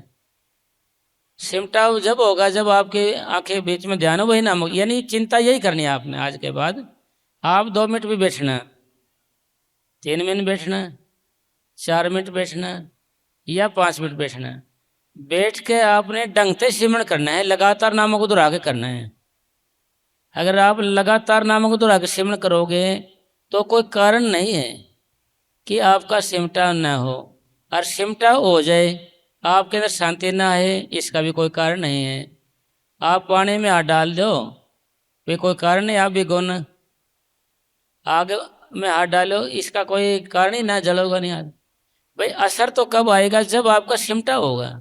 सिमटाव नहीं होगा तो आपके मन पर असर नहीं आएगा, कोई मन बदलेगा नहीं, आपका चैन नहीं आएगा आपके अंदर। तो आप 3 मिनट बैठो या 4 मिनट, अगर आप 2 मिनट नामों को लगातार दोहरा सकते हो 2 मिनट तक, तो एकदम 2 मिनट में आपको लगेगा कि अरे कुछ फर्क सा होया, भाई पैर में हाथ में छनछनाहट सी हुई कुछ ऐसे। कब, आंखों के बीच में ध्यान, वही नामों को दोहराना लगातार, आपने जब मन को जाने नहीं दिया, फिर 2 मिनट का भी आस हो जाएगा आपका, फिर आप 4 मिनट लगातार दोहराने के हाथ डालिए। हम क्या करते हैं, बैठ जाते हैं 2 घंटा, 2 मिनट दोहराते हैं उसमें, फिर उठ जाते हैं, फिर बुला देते हैं उसको। फिर बुलाना नहीं, आप फिर थक गए तो आप कुर्सी बैठ जाइए। कुर्सी बैठ के क्या करना है, आपके हाथ कैसे हैं, पैर कैसे पड़े हैं, और गर्दन सीधी रख के आँखों के बीच में ध्यान रख के फिर नामों को दोहराना शुरू कर देना है। फिर भी आप महसूस करोगे यार पैरों में से कोई छनछनाहट सी हो रही है, हाथों में से काम शुरू हो रहा है हमारा, यानी नाम, यानी सिमरन का कार्य है। ये सिमरन का कार्य है, नामों को दोहरा, यानी रोम रोम से रूह को निकालने का है, इसका कार्य है। अगर ये करेगा तो ऑटोमेटिक काम होने लग जाएगा जी। भजन सिमरन एक लिफ्ट की बातें है जो हमें एकदम मकान की छत पर ले आते हैं। भजन सिमरन एक जेसीबी है जिसके चलाने से हमारा रास्ता बढ़ता चला जाता है। कब, जब हम नामों को दोहराते हैं। नामों को दोहराना भी किस तरीके का है, जब आंखों के बीच में ध्यान हो वही नामों को दोहराए, वैसे नहीं, वैसे कोई महत्व नहीं है। फिर भाई इसे बैठे से उठ गए, ये अब तक नहीं कुछ बने, आगे क्या बनेगा। इसलिए आज से आंखों के बीच में ध्यान रखें, नामों को दोहराना है। आप ये 2 मिनट से शुरू कर दो, आप 2 मिनट तो ज़्यादा नहीं, 2 मिनट बिल्कुल चेक करना है अच्छे से। आपने 2 मिनट में आपका मन ने कितने ख्याल पैदा करे और कितनी देर कहाँ गया। फिर 2 मिनट का अभ्यास हो जाएगा, फिर आप 4 मिनट अभ्यास करना शुरू कर दे। फिर आप कहोगे भाई मज़ा आ गया भैया, आपका 1 सेकंड भी मन लग गया तो आपका शरीर बिल्कुल हल्का फुल्का हो जाएगा, एकदम चैन आ जाएगा आपके अंदर। कब सिमटाओ उन्हें, सिमटाओ बिना नहीं होगा। आपने बैठने कितने साल तो हो गए, देख तो रहे हो ना आप भी, कोई भाई नई बात तो ये है नहीं। अरे आज आज आपने मालिक की कृपा से, सतगुरु के आशीर्वाद से, अरे इसका जो महत्व है, इम्पोर्टेंस, इसका महत्व देना सतगुरु को है। फिर भी आपने कि महाराज जी तेरी दया से मैं बैठ सके हूँ। बैठने से पहले उठे कि सतगुरु मैं तेरी दया मेरे से बैठ सके हूँ, और बैठे सतगुरु तुम बिठाया है तुमने तो मैं बैठे हूँ, नहीं तो मैं कहाँ बैठ सकता, मेरा तो ख्याल ही नहीं आता भजन का, बैठना दूर रहे। यानी इसका रेफरेंस या इम्पोर्टेंस देनी सतगुरु का। फिर भी क्यों देनी है कि मन में ये नहीं आ जाए कि मैंने कुछ किया है, हम कर्ता न बन जाए, नहीं तो फिर भोक्ता बनना पड़ेगा हमारे को, जिससे कदम हमारा आगे चले। यानी सतगुरु को हमने महत्व दे के चलना है, बीच में सतगुरु को रखना, कुछ भी करे। एक बारी एक डॉक्टर था, मस्ताना जी को अपनी चढ़ाई के बारे में बात सुनाई। फिर मस्ताना जी महाराज बोले भाई मैं तो कहता हूँ तो डॉक्टरी छोड़ दे, अगर तू नहीं छोड़ना चाहता है तो जिसको दवाई दे ये कहना भी मैंने तो दवाई दे दी सतगुरु ठीक करेगा, भाई मैं नहीं कर सकता कुछ भी। ये मत कहना कि ठीक हो जाएगा फिर उसी कर्म तेरे ऊपर आएंगे। तो इसका अर्थ ये होया कि विचार न छोड़ कि भाई हमने करना भी है सतगुरु की दया से, सतगुरु शक्ति समझा, अपना बीच में नहीं लेना। एक फकीर कह रहा है कि भाई मैंने कब कहा है कि तू काम ना कर, धंधा ना कर, कर सतगुरु की शक्ति और संपत्ति के सारे। यानी अपने आप जिससे हमारे क्रियामान का जोर तो हटे, प्रारब्ध और संचित रहेंगे। जैसे आप सिमटने लग गया शरीर आपका, तो आंखों के बीच में आ गया, आप पहली मंजिल में आ गए। फिर दूसरी मंजिल हमारे रूहानी सफर की त्रिकोटि, अगर इसमें आ गए आप तो इसमें आपका मतलब आत्मा, आत्मा मन के साथ जुड़ी हुई है, इसको जड़ चेतन गांठ इसलिए कहते हैं। तो यहाँ ये आ जाती है, तो आत्मा यहाँ की वासी नहीं है, आत्मा ब्रह्म की अंश है। फिर आत्मा ऊपर आ जाएगी, ऑटोमेटिक तरीका है, फिर मन यही रह जाएगा। यानी आत्मा को चुगल से छुटकारे का रास्ता यही है कि मन ऊपर आएगा तो आत्मा ऊपर आएगी। मन पहली मंजिल में आ जाता है तो आत्मा पहली मंजिल में आ जाती है। अगर आत्मा मन दूसरी मंजिल में आ जाते हैं तो आत्मा भी वहाँ आ जाए, क्यों ये जुड़े हुए आपस में, जड़ और चेतन जुड़े हुए। अगर यहाँ आ जाए तो फिर आत्मा ऊपर जाएगी। आप प्रश्न करते प्रेमी भाई अगला देश कैसा होगा, क्या वहाँ भी काम खोदी करनी पड़ेगी, वहाँ आगे भी खोदी करनी पड़ेगी, या काम धंधा करना पड़ेगा, या ट्रैक्टर चलाना पड़ेगा है, या मशीन चलानी पड़ेगी, या और काम करना पड़ेगा आगे भी, ऐसे तो नहीं है भाई। ये सब प्रश्न कौन करता है, यह प्रश्न हमारा मन करता है, जो दूसरी मंजिल में ही रह जाएगा। तो आगे आत्मा ही जाएगी, आत्मा में कोई प्रश्न उत्तर नहीं है। आत्मा आनंद स्वरूप है, मस्त है, उसमें कोई प्रश्न, वो तो उससे मिलके उसी का रूप बन जाएगी।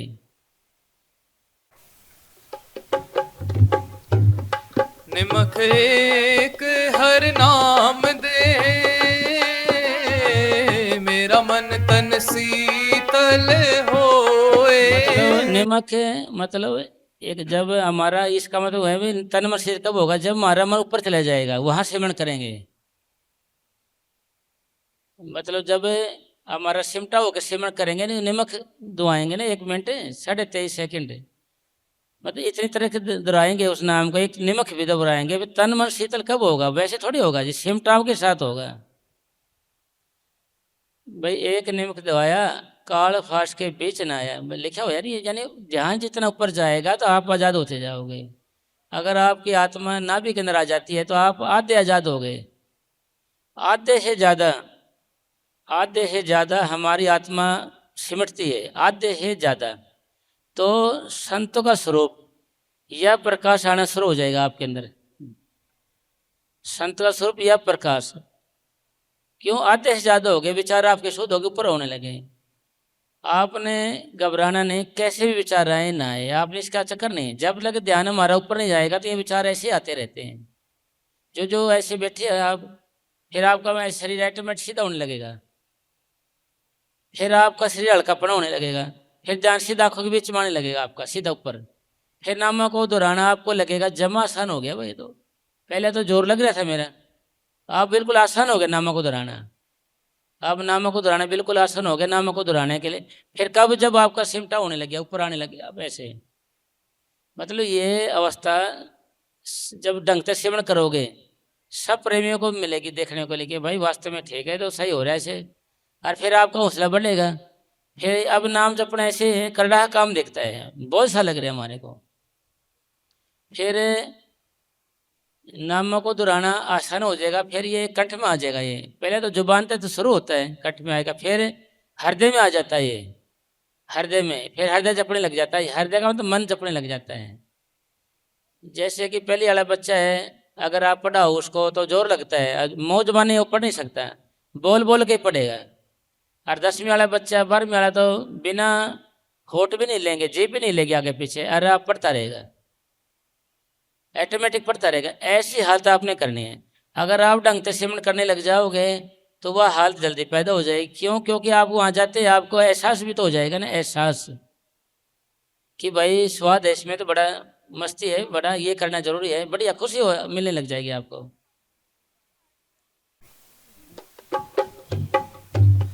निमख एक हर नाम दे, मेरा मन तन शीतल होए। जिसको पूरब लिखे तिन सतगुर चरण गहे। जैसे मान ले जिसको भाई पूर्व लिखिया है ना, भाई अपन जी ये आए हैं ना प्रेमी, पूर्व लिखिया का मतलब बात वहीं आ गई, मोर लगी हुई है पूर्व लिखिया। या जैसे परमार्थ में असफलता नाम की कोई चीज़ नहीं है। जैसे आप भजन कर रहे हो, अब चौड़ा छूट गया आपका, भाई जहाँ आप यहाँ तक सिमटा हुआ था, यहाँ तक हुआ था आपका इस जन्म में, यहाँ तक इतना सिमटा हुआ था आपका इस जन्म में। अगले जन्म में जब आपको नाम मिलेगा, अगले जन्म में संतों की शरण मिलेगी आपको, संत मिलेंगे और बचपन से नाम मिल जाएगा आपको, यानी अच्छा बेहतर जन्म दिया जाएगा आपको। फिर भी नहीं मुक्ति, फिर उससे अगला अच्छा बेहतर जन्म दिया जाएगा। यहाँ तक सिमटा हुआ आपका, इतना ही हुआ मान ले। अगला जन्म में जब आपको नाम मिलेगा, आप भजन करते ही आप यहाँ तक आ जाओगे, एकदम यहाँ तक, एकदम यहाँ तक आ जाओगे। यहाँ तक सिमटा हुआ यहाँ तक आ जाओ बैठते ही। अगर आप पहली मंजिल पहुँचे थे पिछले जन्म में, तो आप एकदम भजन करते पहली मंजिल में आ जाओगे।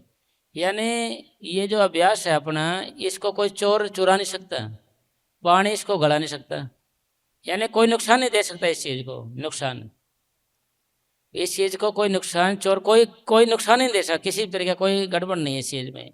और जब तब पूजा पाठ यज्ञ योग यह उर्ले व्यवहार बताया गया है, ऊपर के हैं। जहाँ से मिले सखंड मोक्ष सो मार्ग न्यारा, वो न्यारी चीज़ है, ये अलग है अपने वाले। तो इसका मतलब कहने का भाई वो ना तो जम जगाती लूटे, उनको तो जमदूत ही लूट लेते हैं, यानी धर्मराज के अदालत में पहुँचने पहले पहले। तो इसको कोई लूट नहीं सकता साहब। तो इसलिए हमारी भक्ति जितनी आप करोगे ना साहब, वही उतनी है आपके और आपके लिए है साहब ये। और पूर्व लिखेगा सतगुरु उसको पकड़ता है, मतलब पिछले जन्म दिया है, मान ले ये भी नाम दिया है, ये पुराने प्रेमी हो गए, फिर अगले जन्म में फिर उनको फिर पकड़ेगा तो उनको नाम देगा। मतलब जब तक हम दुर्गा नहीं पहुंच जाते सतगुरु पीछा छोड़ेगा नहीं, उसका ये मतलब समझिए आप। भैया आपका पीछा नहीं छोड़ेगा वो, संत चौड़ा छोड़ जाए बेशक, फिर दूसरे जन्म संभालेगा, फिर आगे संभालेगा, छोड़ेगा नहीं जी। और बाहर की रहनुमाई बंद करता है, अंदर तो सतगुरु जो का त्यों ही रहता है, सूक्ष्म देश में वही जो का त्यों। आगे साहब सबे थोक परापते जे आवे एक हथ, जन्म पदार्थ सफल है जे सच्चा शब्द कथ। यानी जन्म हमारा सफल वही है कि हम जब भजन करेंगे, वैसे कोई नहीं। भाई जब भक्ति करेंगे, भक्ति से मेरा लागे मीठे, भाई भजन से ही उसकी कदर पड़ी और भक्ति से ही हमारी मुक्ति होनी है। जो कुछ है भजन ही है। स्वामी जी महाराज ने लिखा है, कच्ची भक्ति करेंगे तो पक्की भक्ति बनेगी, थोड़ी भक्ति करेंगे तो ज़्यादा बनेगी। हम भक्ति कहें नहीं, पुरानी भक्ति है। अगर हम भजन अब करेंगे तो पुरानी भक्ति कैसे होगी? अरे अब भजन करेंगे यही पुरानी भक्ति हो जाएगी जी। भाई ये ना समझो कि आज ताजे ताजे आए हो आप यहाँ पर, भाई पहले भी नाम लिया था अपने को तो मुक्ति नहीं हुई, तो तभी आए हैं दोबारा। सतगुरु ने पकड़े हमारे को, अभी भजन ने किया, फिर सतगुरु पकड़ेगा, फिर जन्म दिलवाएगा। मतलब कहने का ये है कि हमारा ठेका ले लिया सतगुरु ने। जब तक हम मालिक के देश नहीं पहुँच जाते, हमारे पीछे पड़े रहेगा जी। अब राजे राजे मान ले तो बढ़िया है, अगर हम राजे राजे मान लें तो बढ़िया है, नहीं तो भाई एक जन्म देगा, दूसरा दे, तीसरा देगा, दुख देगा, बीमारी देगी, गरीबी देगा, निराश देगा, आखिर उसने तो ले जाके छोड़ना है। उसकी नज़र में तो हम एक तरह से के वो कि अपराधी हैं, कैसे भी हैं, कुछ भी हैं, उन्हें तो ले जाके छोड़ना है। फिर सीधा रास्ता लेकर आएगा, फिर ठोकर लगाएगा उसको, फिर भी सीधा आना पड़ेगा। जैसे देसी भाषा में कहते हैं ना भाई, खोड में आना पड़ेगा, आना ही पड़ेगा, लाइन में आना पड़ेगा, लेखों के अंदर बोलते हैं ना गाँव में। तो इसलिए मालिक की दया से हमारे ने कुछ पीछे भी कुछ किया था, तब इस शरण में आए हम। पीछे भी कुछ किया था तो असफलता की चीज़ नहीं, इसलिए आपने लगे रहना है। सोलगती आग को फूंक मारते रहिए, पता नहीं कब आग भड़क जाए। सुलगती आग का मतलब भाई थोड़ा थोड़ा भजन में लगे रहिए आप, पता नहीं कब ध्यान ऊपर आ जाए। अगर सुलगती आग को फूंक नहीं मारोगे तो पहले जैसी चिंगारी भी जाती रहेगी। यानी आपने लगातार और नित्य ने लगे रहना इस काम में। और दूसरा महत्व टाइम टेबल का पड़ता है। जैसे हमारी प्रकृति है, टाइम टेबल नहीं तोड़ते। जैसे सूर्य पूर्व से निकलता है तो आज भी निकलता है, सदियों से निकलता है, पश्चिम से नहीं निकलेगा। और टाइम से निकलता है, 1 घंटा पहले निकले, 1 घंटा बाद नहीं छिपेगा, टाइम से छिपेगा। चाहे सितारों को देख ले, और को देख ले, मौसम का देख लो, गर्मी सर्दी का देख लो, तो मतलब टाइम से सारा कुछ है यहाँ पर। तो हम हिंदुस्तान के लोग घड़ी तो बांध लेते हैं, उसकी कदर का पता नहीं चलता, वे कदर नहीं जानेंगे उस चीज़ की। तो इसका मतलब क्या होया कि भाई हमने मालिक का नाम लेके नित्य नेम और लगातार, यह काम नित्य नेम और लगातार का है। नित्य नेम और लगातार कोशिश करने वाला, नित्य नेम और लगातार कोशिश करने वाला कामयाब हो जाता है। तो यानी इसका मतलब क्या होया, जैसे भी अपना घर है, वही आपने एक ठिकाना बना लेना है, भजन का कोना बना लेना है। हम क्या करेंगे, बेड पे बैठेंगे जहाँ सोते हैं, वहाँ नींद के संस्कार होते हैं, तुरंत आपको नींद आने लग जाएगी। फिर 10 मिनट बैठोगे आप, नहीं, आप शाम को जब भी घर आते हो तो टाइम टेबल बना ले, कोने में अपनी जगह बना ले निश्चित, भाई यहीं बैठना है। क्योंकि हमारे पूज्य परम संत मनीष साहब जी फरमाया करते थे कि भजन कैसे बने, कोशिश ऐसी जुगत बने, कोशिश तरीका बने जैसे भजन बन जाए। उन्होंने फरमाया, निश्चित आसन, निश्चित समय, निश्चित जगह पे बैठो, मन लगे ना लगे, ये मन को वश में करने की उत्तम विधि है। भाई एक ही जगह बना लो आप, एक आसन, वहीं बैठना है। एक जगह बैठने से सत पैदा होता है, सत, सत मैंने सुकून पैदा होता है, वहाँ पर आपका मन लगेगा, वहाँ पर अच्छा लगेगा।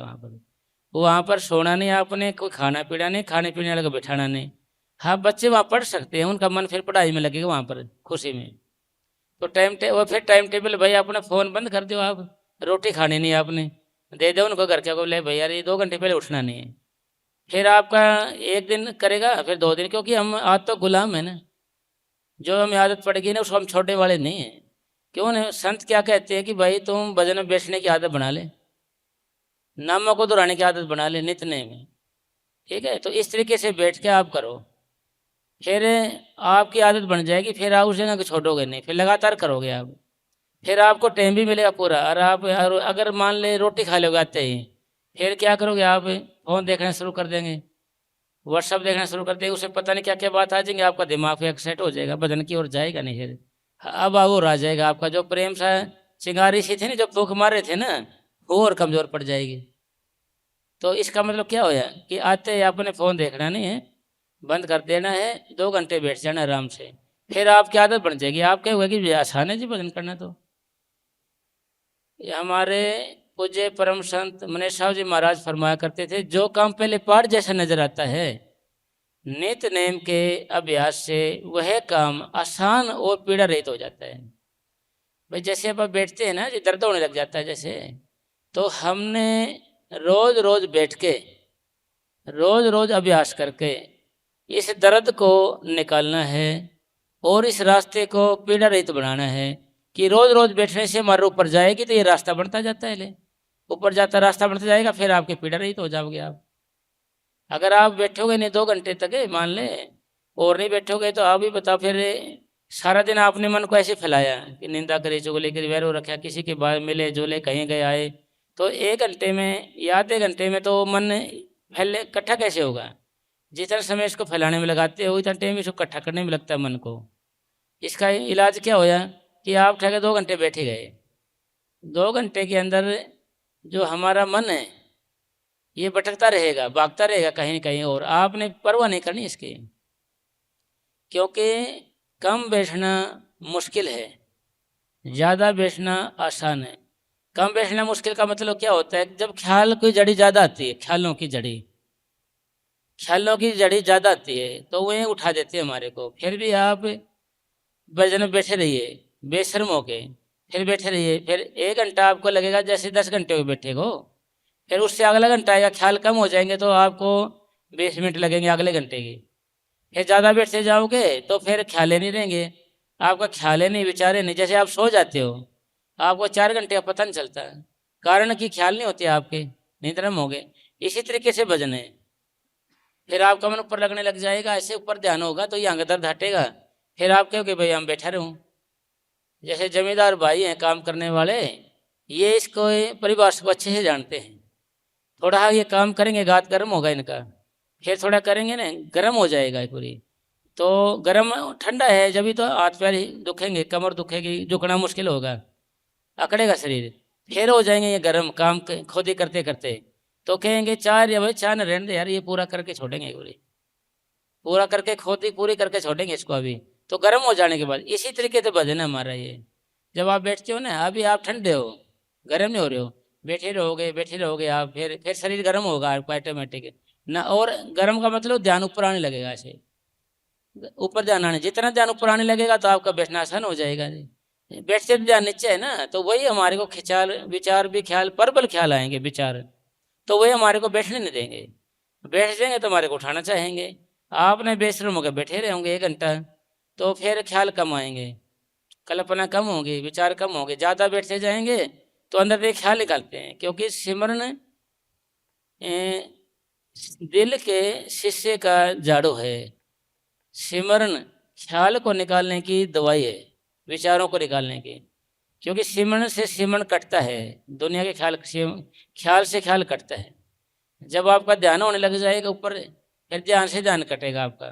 कोई भी ख्याल आएंगे आपके आगे आएंगे, कोई भी स्क्रीन पर आता है ना मैसेज ऊपर, फिर डिलीट का ऑप्शन आता है, आप डिलीट का ऑप्शन को ओके करिए, फिर वो ख्याल कटेगा। भजन करेंगे तो ख्याल आगे आएगा आपके, कभी भी देखना आप, तो फिर डिलीट का ऑप्शन आएगा आपको दिखेगा, फिर उसको ओके करेंगे तो ख्याल हटेगा। मतलब इसका मतलब क्या है, बैठे ख्याल प्रबल ख्याल है, ज़्यादा जोर करेगा एक बार ही, फिर भी बैठे रहे, फिर कम करेगा, फिर कम, फिर डिलीट हो जाएगा वो। ये तरीका है, एक बार ज़्यादा ख्याल आएंगे फिर कम आएंगे। कैसे, जैसे बिल्कुल ना खाना आसान है, कम खाना मुश्किल है। जैसे कम नहीं खा सकते, हमें स्वाद आने लगेगा तो पेट भर के छोड़ते हैं, और बिल्कुल भरते रह सकते हैं, क्यों मुंह में स्वाद नहीं आया जुबान को। तो इसी तरीके से ये है, जब आपको इसका स्वाद आने लगेगा ना, बैठोगे आप भजन पे तो ऑटोमेटिक होगा। जैसे आपने भाई बूढ़े का मतलब नहीं, जवान का मतलब नहीं, आत्मा सिमटेगी तो शरीर ऑटोमेटिक अकड़ेगा। कभी देखना आप, सीधा हो जाएगा शरीर उसका, आत्मा निकलती है तो उसमें सीधा होता, आत्मा सीधा करती है, यानी भजन से भजन बढ़ता है, पैसे से पैसा बढ़ता है, ब्याज व्याज लगता है ना उसका, इसलिए भजन से भजन बढ़ता है। यानी शारीरिक मेहनत करते हैं, उससे कसरत करने से बाकायदा मेहनत पैदा हो जाती है, ताकत पैदा हो जाती है अतिरिक्त जिम जाने से, कसरत करने से। इसलिए जब वजन के करने से वजन बढ़ेगा आपका। क्यों? फिर आपको अंदर ऐसी पैदा हो जाए ताकत की, नाम जपना शुरू करूं, यानी वजन से पैदा होगी ये चीज़। वजन बैठे तब होगी ना, वैसे नहीं होगी। फिर मन के बारे में पता चलेगा आपको कि ये गया भाई, ये गया, तो फिर आप पकड़ के ले आओगे। आपने पता नहीं चलेगा क्या चीज़ है ये, फिर आप पकड़ो कैसे उसको। जैसे आपने कोई नाटक देख लिया, तो आप दोबारा से वो नाटक देखेंगे तो आपको पता, नॉलेज हो जाएगी, तो देखा हो जाए, आपको अच्छा नहीं लगेगा। इसी तरीके से मन बैठते हैं 1 घंटा, तो वही ख्याल करें ईर्ष्या के, वैर के, विरोध के, निंदा के, चुगली के, हो अपने आप को ठीक साबित करने के, पैसे कमा, और ऐसे ख्याल पैदा करेगा। दोबारा फिर बैठोगे, फिर ये ख्याल पैदा कर, आपको कह रहे अभी तो पैसे तने इकट्ठे किए थे, फिर चले गया भाई, अभी तो तने उसको आगे किया था, तेरे लिए वो भगवान है के? फिर मन, हमारे अंदर मन है, हमारे अंदर आत्मा है। आप प्रश्न करिए मन से, भाई तो ये ख्याल पैदा क्यों करता है? और जब तो सो जाता है, जब ये ख्याल जाते कहाँ पर ये बता मेरे को, जब कहाँ? और अब तो ख्याल पैदा कर रहा है। सब ने अपने अपने प्रश्न, मन को मन से प्रश्न करना पड़ेगा, फिर उसे जवाब भी लेने पड़ेंगे, बता मेरे को ये। मस्ताना जी फरमाया करते थे कि इस मन को कुटो, इसको पूछो कि भाई तो कौन सा किताब पढ़ाता है मेरे को? भागवत में मिला, गीता में लिखा, उसमें बताया, उसमें कुरान में लिखा है कि भाई अंदर मालिक है, अंदर सतगुरु है, तो हमारे को रास्ता क्यों नहीं देता? गाली गुली दे रहे थे मस्ताना जी के, कैसे में सुनना अब तो फिर ये बोलेगा आपको, बताएगा भी, आपसे बात भी करेगा ये, ठीक है भाई तू भजन कर। फिर जब इससे आप भटकने ही दोगे, इसको क्या जरूरत पड़ी है भाई? फिर ये तो विदेशी गवर्नमेंट का आदमी है ना, जब इससे काम लेगा तो तेरे काम करेगा, ना करेगा तो ये भटकता रहेगा जी, इसकी तो आदत है ना जी। जन्म पदार्थ सफल है, जे सच्चा शब्द कथ, गुर ते महल प्राप्ते, जिस लिखया हो वे मत। जी टहल महल ता को मिले, जिस पे संत कृपाल, जिस पे आप पे होए दयाल। टहल मैंने सेवा, मतलब उसी को मिलती है जिस पे वो आप पे दया करे और करे, वैसे नहीं। वैसे नहीं आप यहाँ ये मान लें भजन करते हो, ऐसे वैसे नहीं, उसने दया करी तो आप आए, हमारे अंदर उन्होंने ख्याल पैदा किया है, तसल्ली दी है, जब सदगुरु लेकर आया आपको, वैसे नहीं आए। आप पे आप पे विदा करावे, आप पे संगत को लेके आता है, आप पे विदा करवाता है, आप सारे काम तो उसके ही हैं। तो फिर आप हमारे को जरिया तो हमारे को बनाएगा। ब्रह्म बोले काया को बोले, काया बिना ब्रह्म क्या बोले, फिर काया के बिना ब्रह्म क्या बोलेगा? काया तो बनाएगा ना जी। ढूंढ ढूंढ के अपने खजाने में आप पे कर रहे हो साहब, आपका काम तो तब जो देना है उस पे नाम पे, अपने आप चल रहे हैं जैसे बैठ के, तो तब जो देनी है आपने महसूस करना है कि अपने आप चल रहे हैं सिमरन हो। आप तब जो ध्यान दोगे ना उसकी ओर, तो आप महसूस करोगे ये चल रहे हैं। आप बैठ के भजन करना है, उठेंगे तो कुर्सी बैठ जाना है, कुर्सी से थक गए तो चल फिर के करने लग जाना है, चल फिर के थक गए तो फिर लेट के करने जाना है। वही आंखों के बीच में ध्यान रखना है ऐसे, और लेट जाना सीधे, नमक उधराना है। लेट के ही भजन करोगे नहीं आप, लेट के तो भी आप महसूस करोगे कि सिमटा होने लग रहे हैं, क्योंकि सिमरन तो अगर जहर है, जहर को आप बैठ के खाओगे तो भी, लेट के खाओगे तो भी, कुर्सी खाओगे, असर करेगा कि नहीं करेगा? इसी तरीके से सिमरन है, अगर आप इसको जपो, मीठे को मिठाया सही है, मिठाई है, लेट के खाओगे तो मुंह मीठा होगा, लेट के खाओगे, बैठ के खाओगे, कुर्सी बैठ खाओ, कैसे असर होगा? इसीलिए सिमरन है ये। आप लेट जाते हो ना जब, सीधे बिल्कुल ऐसे ही याद कर लो, आप आंखों के बीच में ध्यान रखो, शवासन में बैठ जाते ना ऐसे हाथ घेर के, ऐसे आंखों वही तरीका वही है, आंखों के बीच में ध्यान हो, वही नामक को दोहराना है आपने। मन इधर जाता तो लेके फिर नामक को दोहराना है, फिर जाएगा ये, फिर नामक को दोहराना है, फिर जाएगा, यानी आपने नामक को दोहराना है, ये जाएगा, आपने लेके आना है। फिर कहते हो कि हमारे ये भटकता रहता है, अरे भाई ये तो भटकेगा, ये तो शक्ति है, फिर आपका काम भी क्या है? आपका काम है इसको लेके आने का, इसका काम ये जाएगा, तुम्हारा काम ले आने का। एक स्यों चित लाए मेरे मन, एक एकस स्यों चित लाए। जैसे गुरु साहब कह रहे हैं कि भाई एक का चित लाओ, एक का ध्यान लगाओ, एक का चित। और गुरुवाणी में लिखा है भाई गुरु की सेवा सफल है जे करे कोई चित लगाए, चित लगा करे, एक का ध्यान करे, चित लगा करे, एक का, यानी एक ही भरोसा, एक ही आस, एक ही विश्वास। यानी एक से नहीं आशा सुकून कैसे होए, यानी कुशल कैसे होए, एक की नहीं आस तो कुशल कहाँ से होए, कुशल नहीं हो सकता आदमी। यानी एक का भरोसा, एक का, भाई एक का ही ध्यान रखें। जब है जैसे कि इसको समझने के लिए आपको एक दृष्टांत दिखाते हैं। भाई मुसलमान लोग एक अल्लाह को मानते हैं और देवी देव, ये अपने हिंदू लोग हैं 33 करोड़ देवी देवता को मानते हैं। उनमें जिद होगी भाई तुम्हारा बड़ा है या हमारे 33 करोड़ देवी देवता बड़े हैं, बात होगी। और आप दीवार से कूदते हैं, भाई उन्होंने जैसे सही सलामत कूद गए तो भाई उसका बड़ा है, देवता का हो भगवान का हो, वो तो अल्लाह अल्लाह करके कूद गया तो सही सलामत ठीक हो गया। हिंदू का नंबर आया, पहले तो राम राम करने लग गया, राम ने हिंदू धनुष उठाया, वह धनुष वगैरह अपना, तो इतने लक्ष्मण लक्ष्मण करने लग गया, लक्ष्मण तैयारी करने लग गया, इतने हनुमान हनुमान करने लग गया, हनुमान ने इतने गदा उठाए, इतने सीता सीता करने लग गया, सीता ने साड़ी छोड़ी बांध के तैयारी करी, इतने तो टूटे गए बेचारा, गिरे गए।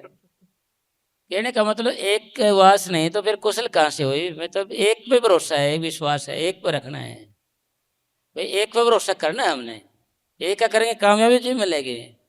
थोड़ी देर में हम क्या करेंगे, यार ये लक्ष्मी है थोड़ा दीवा लगा देते हैं इसके, ये नाराज हो जाएगी ना, फिर तो थोड़ी देर में चलो भाई बालाजी का लगा देते हैं, ये भी नाराज ना हो जाए, फिर इसका भी लगा देते हैं, है ना जी। फिर चल रहे 2 नारे बोल देते इसके, ये भी क्या याद रखेगा जनाब, 2 नारे बोल देते इसके भी, बाबा के भी, ये भी क्या याद रखेगा जी। हाँ जी, कहने का मतलब मन है ना जी भटकता रहता है हमारा, एक जगह आस नहीं, विश्वास नहीं, भरोसा नहीं मन को जी। ये एक का भरोसा करें जब भी तुम्हारी मदद करने आए कोई, एक का तो किसी किसी को बुलाएंगे। आपने सुना होगा भाई कईयों का भांजा है ना तो भूखा रह जाता है, कईयों का भांजा भूखा रह जाता है, भाई उससे कहीं वहाँ रोटी खाया होगा, उसके खाया होगा, उसका भूखा रह जाता है बेचारा ऐसे। तो इसलिए एक आस है ना जी। हाँ आगे,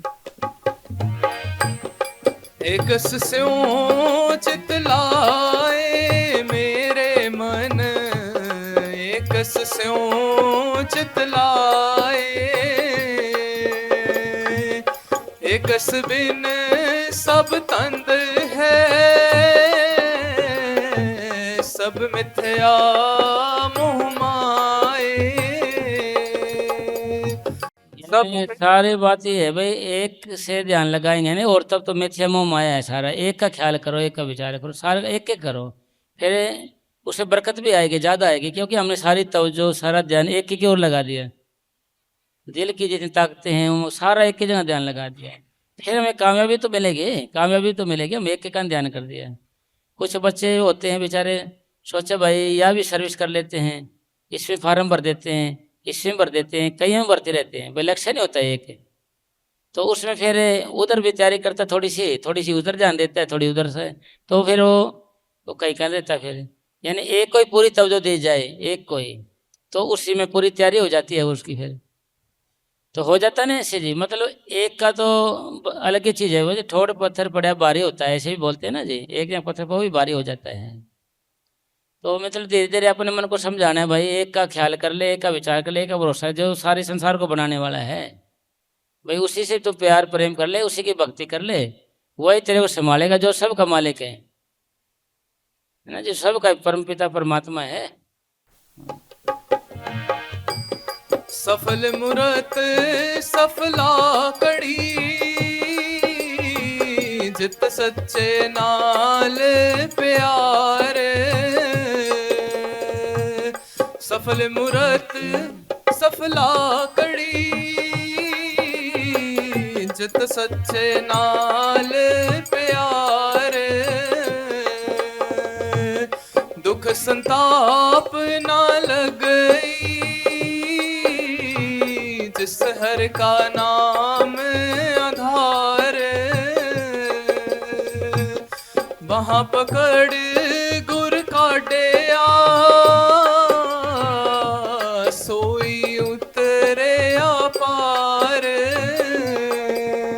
तो ऐसे थे ना, महाराज श्याम सिंह जी ने एक शब्द एक बोले, वाणी बोले, भाई कोटिन में कोई एक जो राम भजन का पावे। एक प्रेमी उठे न्यू करे जी महाराज जी मारे को तो छोड़ ही दो, जब करोड़ों में एक जाता है तो भाई करोड़ों में एक जाता है तो मारे को तो छोड़ ही दो, मारे को क्यों के सीट रखे है।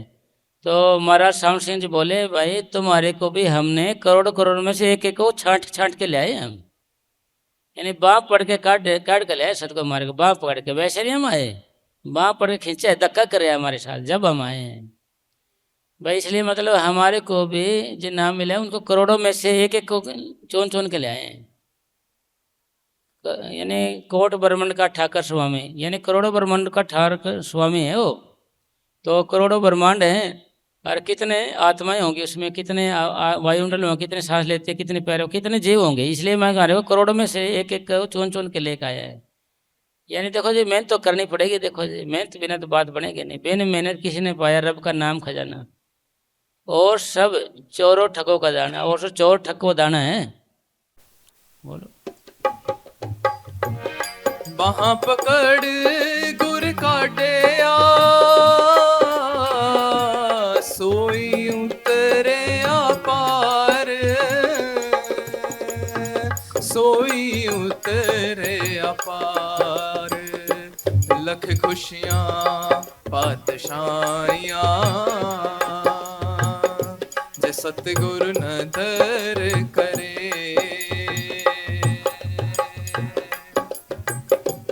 थान सुहावा पवित्र है, जिथे संत सभा। ये कहा गया गुरु साहब ने कि भाई जगह वो पवित्र है जहाँ पर संत सभा, जहाँ पर वो मीटिंग होती है संतों की, सत्संग होते हैं, वो जगह पवित्र है।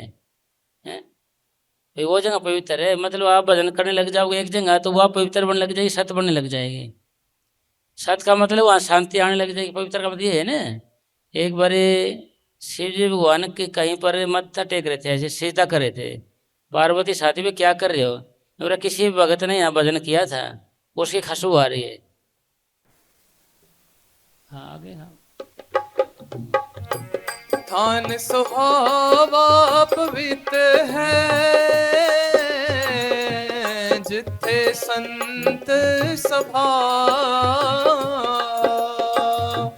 टोई तिस ही नो मिले, जिन पूरा गुरु लभा। यानी भाई सारा भी उसको मिलेगा जो गुरु पूरा है, क्योंकि पूरा गुरु होगा ना, नाम देता है हमारे को। वो नाम कैसे देता है, वो हमारी आत्मा में इंजेक्शन कर देता है, और हमारा फोटो तार के रजिस्ट्रेशन करके मालिक की दरगाह में भेजता है, और फिर उसकी संभाल होती है। यानी उसी को सारा मिलेगा। टिकट हो गया, आईडी कार्ड होगा, आई कार्ड, तो ही संभाल होगी उसकी, वैसे तो हो ही नहीं सकते। इसलिए दोई उसको मिलेगी भाई, पूरा गुरु मिल रहा है जिसको, वैसे नहीं मिलेगी। वैसे तो अपन भाई कहीं घूमते फिरें, कुछ करते फिरें, पूरा गुरु की कीमत है, क्योंकि वही तो हमें ले जा सकता है अपने घर मालिक के। आगे। टोई तिस ही नो मिले, जिन पूरा गुरु लभा। नानक बदा कर तहाँ, जिथे मेरे तना जन्म जरा। अगर पूरा गुरु मिल जाएगा तभी हमारी मुक्ति होगी, फिर जन्म मरण में नहीं आएंगे हम। फिर हम जन्म मरण में नहीं आएंगे जी, पूरा गुरु मिलेगा, फिर हम अभ्यास करेंगे, फिर जन्म मरण का चक्कर जब भी कटेगा, वैसे नहीं कट सकता। क्योंकि जिसने एमए करी होगी वही एमए करा सकता है, जिन्हें एमएससी करी होगी एमएससी करा सकता है, जिन्हें बीटेक करा की होगी बीटेक करा सकता है। तो इसी तरीके से गुरु वहाँ जाता है हर रोज़, वही हमें वहाँ ले जा सकता है। यानी मालिक से मिलने का नाम ही मुक्ति है। यानी आत्मा का मन से आज़ाद होने का नाम मुक्ति है। अगर इससे आज़ाद नहीं हुए हम, आँखों भी ध्यान इकट्ठा नहीं होया, तो हमारी मुक्ति कैसी होगी साहब? मुक्ति हो ही नहीं सकती। यानी मुक्ति का नाम ये है कि भी आत्मा से, मन से हमारा पीछा छूट जाए, एक अवस्था आ जाए। जैसे अब द्वंद में रचना है, एक तरफ मन है, एक तरफ आत्मा है। एक तरफ काल है, एक तरफ अकाल है, एक तरफ इज्जत है, एक तरफ बेइज्जती है, एक तरफ दुख है, एक तरफ सुख है, एक तरफ हानि है, एक तरफ लाभ है, मतलब द्वंद्व में रचना है। एक तरफ काम को लोभ में अहंकार है, एक तरफ शील संतोष अक्षमादीनता विवेक गरीबी है। जब एक हो जाएंगे हम, यानी द्वंद्व में रचना है, यानी जब अभ्यास करने लग जाएंगे फिर हम एक होने लग जाएंगे। यानी अभ्यास से होगा, ये वैसे नहीं हो सकता जी। अभ्यास करने से हमारा मन है जो ये मजबूत हो जाता है। अब ये मन कमज़ोर है, कैसे कमज़ोर है भाई? मन इंद्रियों के वश है, इंद्रियां फिर आगे भोगों के वश में है, और आत्मा मन के वश में है। फिर हम अभ्यास करते हैं तो दूध जैसे बाले, जैसे दूध से माँ के दूध से बच्चे को ताकत मिलती है तो मजबूत होता जाता है। इसी तरीके से भजन सेवन के करने से आत्मा को ताकत मिलती है। ये बलवान होने से क्या करेगा? मन को वश में करेगी। ये मन बलवान होने से इंद्रियों को वश में करेगा, इंद्रियां फिर भोग वश में, फिर ये एक हालत रह जाएगी हमारी, एक साइड, फिर हमारी मुक्ति होगी यार। ऐसे नहीं, मतलब ये कर्म फिर सुलटा होने लग जाए, इसको सुलटा कहिए। जैसे कहा गया है, सुनता हूँ तेरी रहमत हर रोज ही बरसती है, एक बूंद मिले मुझको मेरे दिल की कली जाए, कली खिल जाए। यानी बर्तन ऐसे उल्टा पड़े हो तो भाई बरसता रहे, बर्तन उल्टा हो तो बरसता रहे बेशक। यानी बर्तन उल्टे का मतलब हमारा मन इधर ही घूमता रहे, सिमणी ना करे, नामक को न दोहराए, तो बर्तन उल्टा है ये हमारा। फिर नामक को दोहराने लग जाएगा तो नहीं समझो कि बर्तन उल्टा हो गया, फिर एक बारिश में दो में अपने आप भर जाएगा, फिर मतलब शांति आ जाएगी, इसको चैन आ जाएगा। पता तो लगना चाहिए ना, हम भजन करें कुछ भाई हो रहा है कि नहीं हो रहा है, कुछ कोई कोई तरक्की हो रही है कि पता तो चले ना, कुछ कुछ वैसा भी तो पता नहीं चलता हमारे कुछ हुआ कि नहीं होया। यानी सिमटाव से आपको पता चलेगा सारा, फिर आपको दिखने लग जाएगा आगे, फिर आत्मा की ताकत पैदा हो जाती है, सूरत और नीरत देखने की और सुनने की। यानी फिर अंधेरा होता है, अंधेरे में कोई बैटरी मारता है दूर से नजर आता है, और आवाज़ आ रही हो तो वो भी सुनती है दूर से। फिर आत्मा की ताकत पैदा होने के बाद फिर ऑटोमेटिक काम चालू हो जाता है, फिर हमारा काम नहीं रहता। फिर ये जो नामा को दोहराना का सिस्टम है ये खत्म हो जाएगा, फिर तो आगे सतगुरु है, हम पीछे पीछे हैं। इसलिए हमने वो काम कर लेना है जैसे भी हो सकता है। पूरा हो गया ना?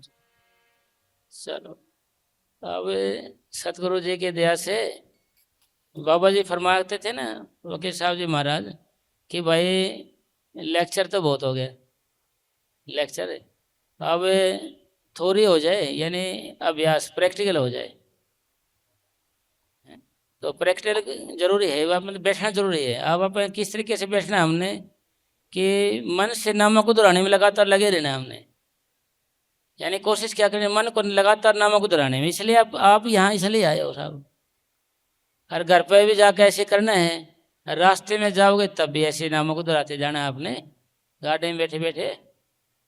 तो मतलब ये करना है अपने को जैसे कैसे भी। अगर नहीं करेंगे तो भैया हमारा कीमती समय खराब हो रहा है, क्योंकि हमने ये काम जब तक श्वास है उनके रहते हुए करना है।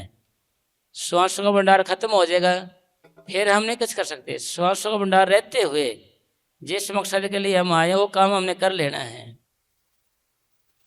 और नहीं तो मन कभी खुशी कभी गमे, कभी दुख कभी सुख, कभी कुछ कभी बहाने ढूंढता ही रहेगा। ये जब हम रोटी पानी खाते हैं भूख लगता है, जब ना गमी देखता है, ना खुशी देखता है, ना गर्मी देखता है, ना कुछ भी नहीं देखता है फिर। इसलिए हमने मन को कहना है, साहब भाई देखो ये मनुष्य जन्म मिला है तो नाम को दोहरा, और तेरा काम भी तो मैं करता आया हूँ सदा के लिए कई जन्मों से, अब तो मेरा काम करना शुरू कर दे। यानी मन को ही तो उधर जाने से रोकना है, अपने नामों को दोहराना है। 1 घंटा में बैठ जाते हैं सतगुरु की कृपा से। ठीक है, धन धन सतगुरु, तेरा ही आशा, तेरा ही आशा। यानी प्रेमी ऐसे बोलते हैं कि भाई 1 घंटा ही सत्संग होना चाहिए, ज़्यादा में फिर थक जाते हैं बैठे बैठे।